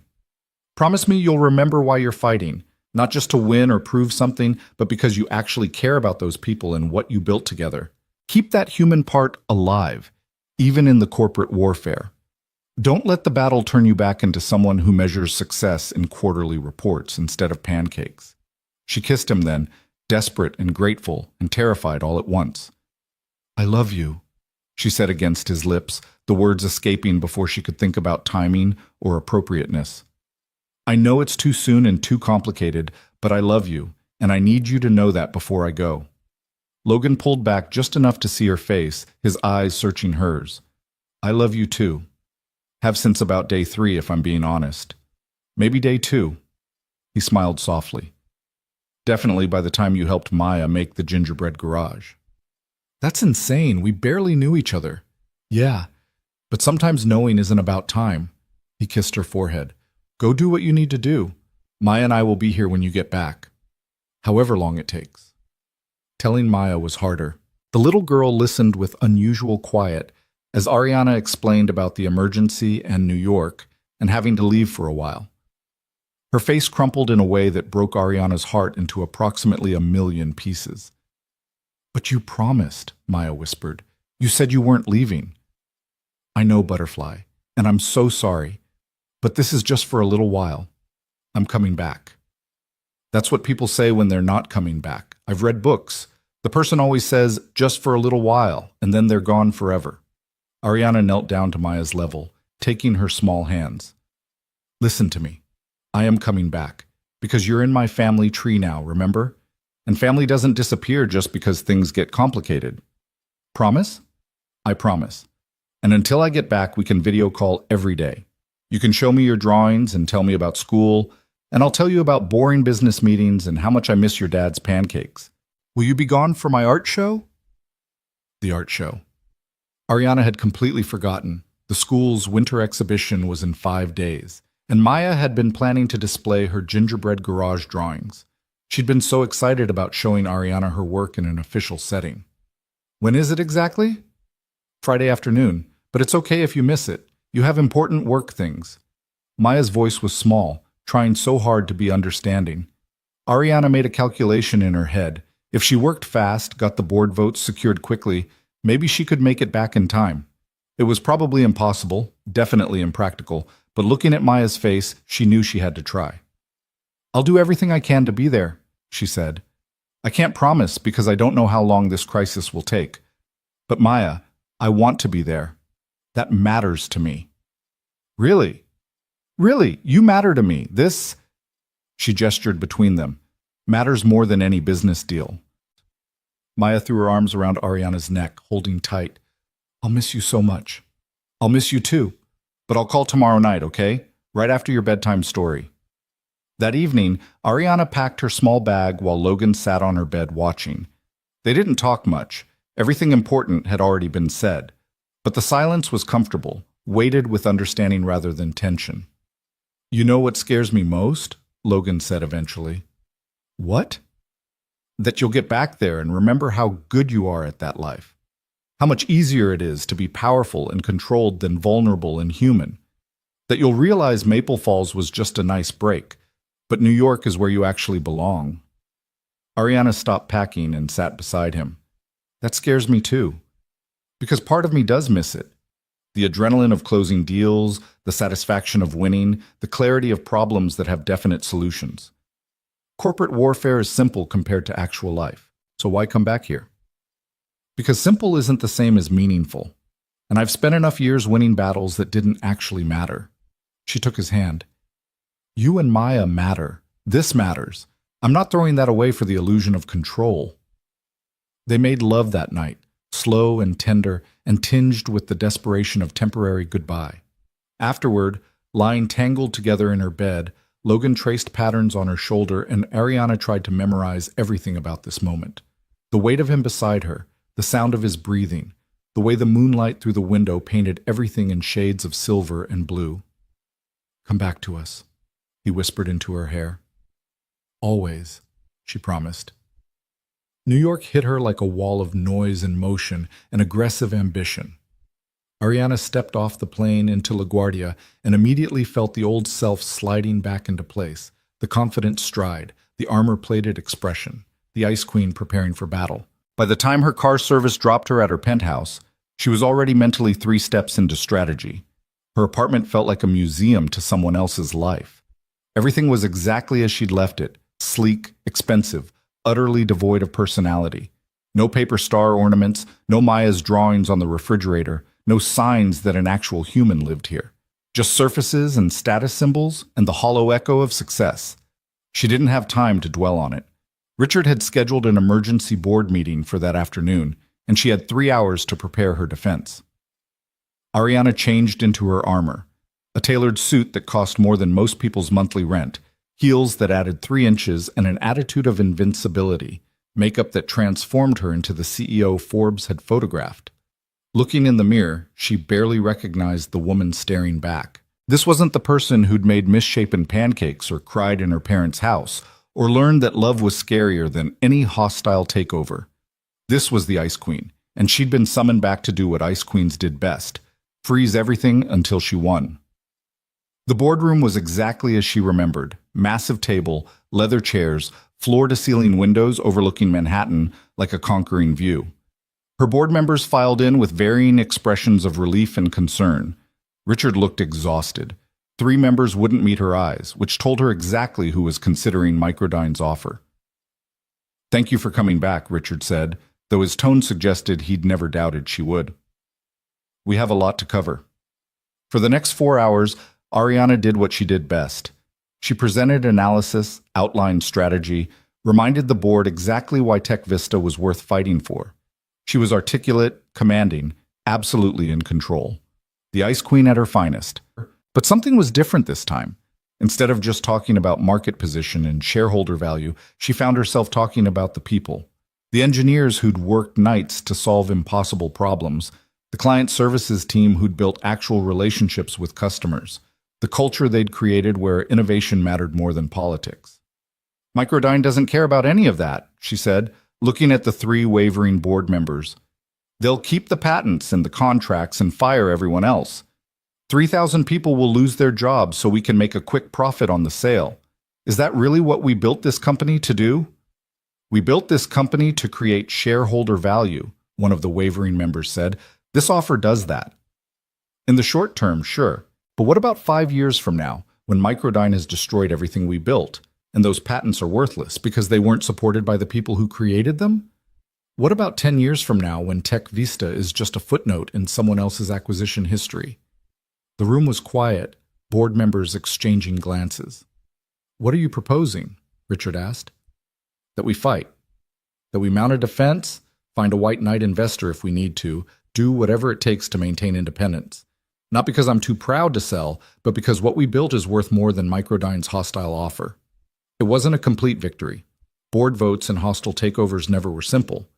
But by the end of the meeting, she'd shifted 2 of the 3 wavering members back to her side. One more vote, and they could reject the offer outright. That evening, exhausted and running on pure adrenaline, Ariana video called Logan and Maya. Maya's face appeared on screen, lighting up with joy. Miss Ariana! You're on the phone, but also on the tablet. That's like magic. Technology magic, Ariana agreed, her heart aching at the sight of that gap-toothed smile. How was school? Good. We learned about Vermont history, and I told everyone about you and how you're my family now. And Tommy Richardson said, you can't just add people to your family. And I said, yes, you can, because family is about love, not DNA. And Miss Patterson said, I was absolutely right. Miss Patterson is very wise. I know, she said I could display 5 drawings at the art show instead of just 3 because I have a lot of feelings that need expressing through art. That's good, right? That's wonderful, Butterfly. Logan appeared on screen behind Maya, his smile soft. Hey, how was day 1 of corporate warfare? Exhausting, productive. I think I might actually pull this off. She didn't mention how being back in CEO mode felt both familiar and foreign now. Like wearing clothes that no longer fit quite right. They talked for 20 minutes, Maya sharing every detail of her day, Logan offering quiet support through the screen, Ariana soaking up the sight of them like oxygen. When Maya finally went to brush her teeth, Logan moved closer to the camera.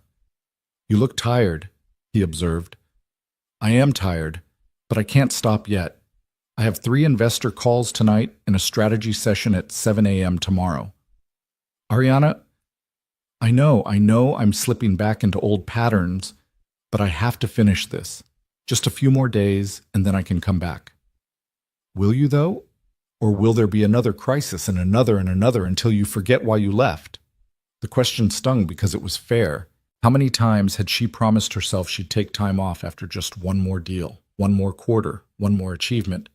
How many times had she let work consume her because it was easier than facing everything else? I don't know how to do this, she admitted. How to be both people. The CEO who saves companies and the woman who makes pancakes with your daughter. They don't fit together. Maybe they don't have to fit. Maybe you just have to decide which one is real and which one is performance. After the call ended, Ariana sat in her sterile penthouse thinking about real versus performance. For 10 years, being the Ice Queen had felt real, the truest version of herself, forged in grief and ambition. But now, having tasted what it felt like to be vulnerable and human and actually connected to other people, the CEO version felt like armor she was tired of carrying. The next 3 days were brutal. Ariana worked 18-hour days, met with investors, negotiated with potential white knight buyers, and generally did everything possible to save Tech Vista from Microdyne's predatory offer. She was brilliant at it. Even she could admit that. Every meeting was a victory. Every call brought her closer to securing the votes she needed. But she was also miserable. She ate meals at her desk, slept 4 hours a night, and completely abandoned anything resembling self-care. The version of herself who'd learned to be present in Maple Falls disappeared under the weight of corporate necessity. On Thursday evening, Richard found her in her office at 9 p.m., still working. "Go home," he said. "You've done everything you can. The final board vote is tomorrow afternoon. You need rest." "I need to review the financial projections one more time. Ariana." He sat across from her, his expression unusually gentle. "I've known you 10 years. I've watched you build this company through pure force of will. You're the most driven person I've ever met, and that's made us all very wealthy. But looking at you right now, you're killing yourself." "I'm fine." "You're not fine. You look like you've aged 5 years in 3 days. And more importantly, you look unhappy. Actually unhappy, not just stressed or tired. Like you're doing something that's destroying you from the inside out." Ariana set down the projections. "What's your point?" "My point is that maybe Microdyne's offer isn't the worst thing in the world. You could sell, make everyone rich, and walk away. Start over. Actually live your life instead of just working it." "You're saying we should take the offer, after everything?" "I'm saying you should consider what you actually want. Not what you think you should want, but what would make you happy." He stood, moving toward the door. "The board will support you either way. Fight or sell. But make sure you're choosing for the right reasons." After he left, Ariana pulled out her phone and looked at the photos she'd taken in Maple Falls. Maya covered in flour, laughing. Logan in his garage, smiling at her over a car hood. The gingerbread garage they'd built together. Her parents' house covered in snow, looking like home instead of a memorial. Then she looked around her office, awards on the walls, accolades from industry publications, proof of success by every conventional measure. All of it hollow compared to a 7-year-old's laughter and a mechanic's patient kindness. Her phone buzzed with a text from Maya. "Good luck tomorrow. Daddy says you're going to do great.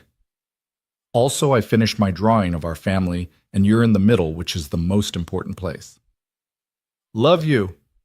Attached was a photo of Maya's family tree project. True to her word, she'd drawn 3 figures holding hands: Logan, Maya, and Ariana. Above them, written in careful letters, "My family who found each other." Ariana stared at that drawing for a long time, tears blurring her vision. This child had claimed her as family with absolute certainty, had made space for her in their life, had trusted that love was enough to overcome logistics and complications and the geographic distance between Vermont and Manhattan. When was the last time anyone had wanted her that unconditionally? The final board vote was scheduled for 2 p.m. on Friday. Ariana woke at 5 a.m., reviewed her materials one last time, and dressed in her most powerful suit. She looked like someone who won hostile takeover fights, someone who commanded respect and delivered results. She looked like someone she wasn't sure she wanted to be anymore.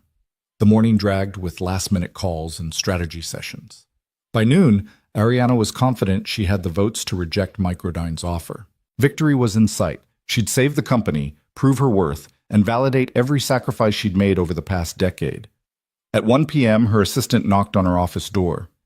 "Your car is ready to take you to the board meeting." Ariana looked at her computer screen, where she'd pulled up information about flights to Vermont. The last flight that would get her to Maple Falls in time for Maya's art show left at 3 p.m.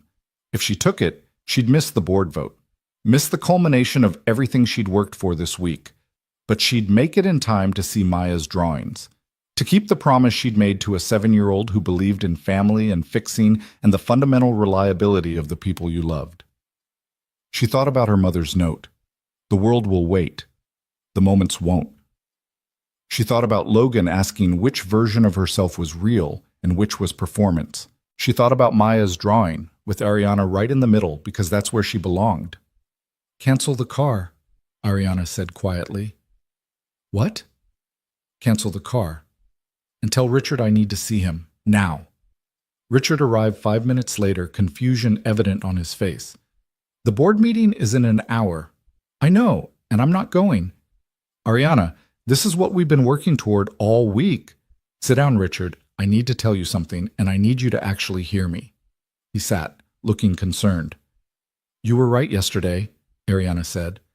"I've been killing myself this week. Not because saving the company requires it, but because that's the only way I know how to operate. Full speed, no balance, everything sacrificed for success. And it's made us wealthy, but it's made me miserable." "Where's this going?" I want to sell to Microdyne. Richard's eyes went wide. What? You spent all week fighting. I spent all week proving I could fight. That's different. But Richard, I don't want to fight anymore. I don't want to be the ice queen who measures success in quarterly reports. I want to be someone who makes pancakes and keeps promises to 7-year-olds and actually shows up for the moments that matter. You're serious. Completely serious. Sell to Microdyne with conditions. They have to keep the core team, maintain our culture, honor our client relationships, negotiate hard on those terms. But sell. She stood, moving toward the window. And I'm stepping down as CEO, effective immediately. Ariana, you can't just... I can. I've earned it. 10 years of my life, Richard. 10 years of 70-hour weeks and sacrificed relationships and treating my humanity like an inconvenience. I've earned the right to walk away. She turned to face him. You'll be an excellent CEO. You know the company, the culture, the vision. You can protect what we built better than I can right now because you're not trying to also remember how to be human. Richard was quiet for a long moment. This is about Vermont, isn't it? About that mechanic and his daughter. It's about remembering I'm more than just my job title, that success without connection is just expensive loneliness, that, her voice cracked slightly, that I deserve to be loved for who I am, not what I achieve. They love you? This mechanic and his kid? Yes, completely, unconditionally, despite knowing all my broken parts. They love me. She smiled through tears. And I love them. Enough to walk away from all this, if that's what it takes to keep them. Richard stood, moving toward the door, then paused. For what it's worth, I think you're making the right choice. You built something extraordinary here, but you can't build a life. That requires different skills. I'm learning them, slowly, badly, but I'm learning. Then go. I'll handle the board. We'll negotiate the best terms possible with Microdyne, and I'll make sure your legacy here is protected. Thank you. For everything. For believing in me, for building this with me, for being honest when I needed it. Thank you for teaching me that success is worth pursuing. Even if you're now teaching me, it's also worth walking away from. Ariana made the 3 p.m. flight with 20 minutes to spare. She'd changed in the airport bathroom, trading her power suit for jeans and the sweater Logan had liked, wiping away the armor-plated makeup until she looked like herself again. The woman who'd learned to cry and laugh and love in a small Vermont town that had accidentally saved her life. The flight felt eternal and instantaneous at once. She landed in Burlington at 5 p.m., rented a car, and drove toward Maple Falls like her life depended on it. Maya's art show started at 6. She had 1 hour to make good on her promise. She walked into Maple Falls Elementary School at exactly 6:02, slightly breathless and completely determined. The hallway was decorated with children's artwork, and she followed the sound of voices to the multipurpose room where the exhibition was being held. Maya saw her first. The little girl was standing beside her display, 5 drawings carefully mounted and labeled, talking to Miss Helen about artistic technique. Her eyes went wide, her mouth formed a perfect O of surprise, and then she was running. Miss Ariana, you came! You really came! Ariana caught her, lifting her up despite the fact that Maya was getting too big for this, holding her tight while the little girl wrapped arms and legs around her like a determined octopus. I promised, didn't I? But Daddy said you might not make it because work was really important, and I said that was okay because I understood. But secretly, I really hoped you'd be here. The words tumbled out in a rush. You're here for my art show. This is the best day ever. Logan appeared in the crowd, his face registering shock and joy in equal measure. He made his way over, his eyes questioning. You're here, he said, like he couldn't quite believe it. I'm here, and I'm staying. She set Maya down but kept hold of her hand. I have so much to tell you, but first, Butterfly, show me your artwork. That's what I came for. Maya dragged her to the display, explaining each drawing with detailed backstory. The gingerbread garage, naturally, a portrait of her father fixing a car, a landscape of Maple Falls in winter, a drawing of hands holding, representing family, Maya explained seriously. And finally, the family tree project, with 3 figures in the center and words written above. My family who found each other. This one is my favorite, Maya said, pointing to the family tree. Because it's true. We found each other, and that makes us family. Miss Patterson says chosen family is just as real as born family, maybe even more real because you picked each other on purpose. It's beautiful, Ariana said, her voice thick with emotion. They're all beautiful. Maya, you're so talented. I know, Daddy says I get it from my mom. She used to paint. I don't remember her, but Daddy says she would have loved my art. Maya looked up at her with sudden seriousness. Do you think she would have loved you too? Logan made a sound that might have been a laugh or a sob. Maya, because I think she would have. I think she would have liked that Daddy found someone who makes him happy, and who helps him fix cars and who stays even when work is important. Ariana knelt down to Maya's level, not caring that she was crying in a crowded elementary school. I think she would have loved how amazing you are, and how incredible your dad is. And I really hope, she'd be glad I found you both. They stayed at the art show for 2 hours, Maya introducing Ariana to every teacher and classmate, proudly declaring that this is Miss Ariana, she's my family, and she came all the way from New York just to see my drawings. Logan held Ariana's hand the entire time, his thumb tracing circles on her palm, not saying much but saying everything through that constant touch. After the show, they walked to the diner for dinner, the three of them, just like they'd planned a week ago. Maya chattered about which drawing got the most compliments and whether she should consider a career in art or engineering or possibly both. Logan kept looking at Ariana like he was afraid she might vanish if he blinked. Finally, after Maya was thoroughly distracted by her coloring sheet and crayons, he leaned close and whispered, "You said you're staying. What does that mean?" "It means I sold the company. Or rather, I'm letting them sell it to Microdyne with good terms for the employees, and I resigned as CEO." Logan's eyes went wide. "You what?" "I walked away. From all of it. The job, the title, the life I built in New York. Because none of it was real. It was just expensive armor protecting me from actually living." She squeezed his hand. "But this is real. You and Maya and magic pancakes and small-town art shows. This is the life I want, if you'll have me." "If we'll have you? Ariana, I've been hoping you'd stay since the day we met. I just didn't think it was possible." "Turns out most things are possible if you're willing to sacrifice the right things.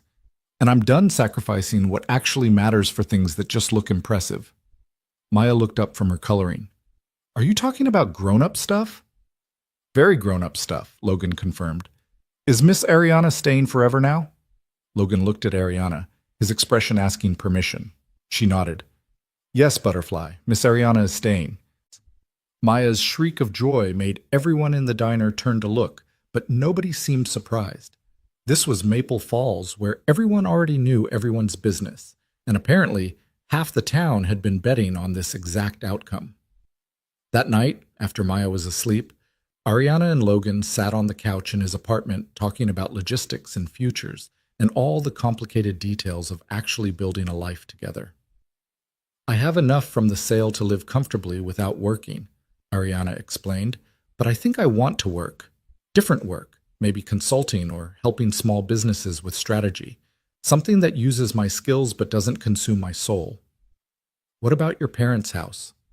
"I want to keep it, live in it, make it the home they planned but never got to have." She paused. "Would you and Maya ever consider moving there? It's bigger than this apartment, and there's room for a proper garage, and Maya could have her own art studio." Logan kissed her, stopping the nervous rambling. When he pulled back, he was smiling. "Are you asking us to move in with you?" "Eventually. Not tomorrow, but someday. When it feels right. When Maya's ready. When we've figured out how this actually works day to day." "I think Maya's been ready since Christmas Eve. She's already mentally redecorated the quilt room." He traced her jawline gently. "And I'm ready whenever you are.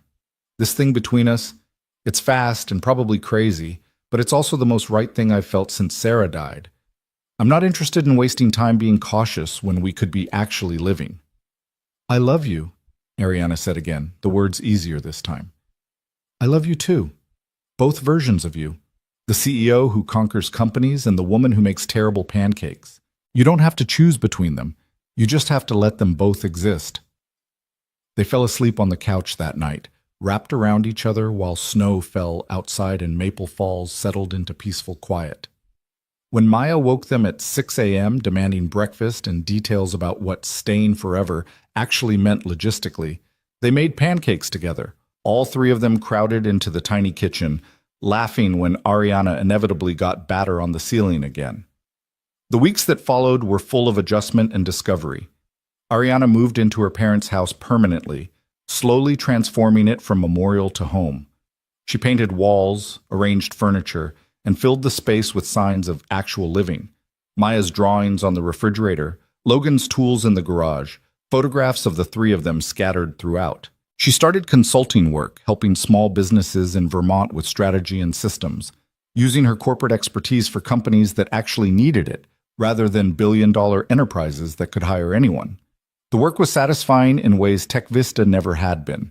She could see direct results, build actual relationships with clients, and finish work at reasonable hours.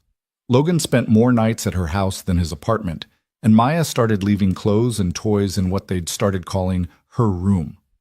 They were building a life together slowly, carefully, making space for each other's needs and boundaries while also moving steadily towards something permanent. On Valentine's Day, Logan proposed.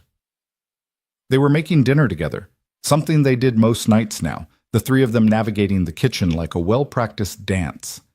Maya was setting the table with her characteristic precision when Logan suddenly got down on one knee.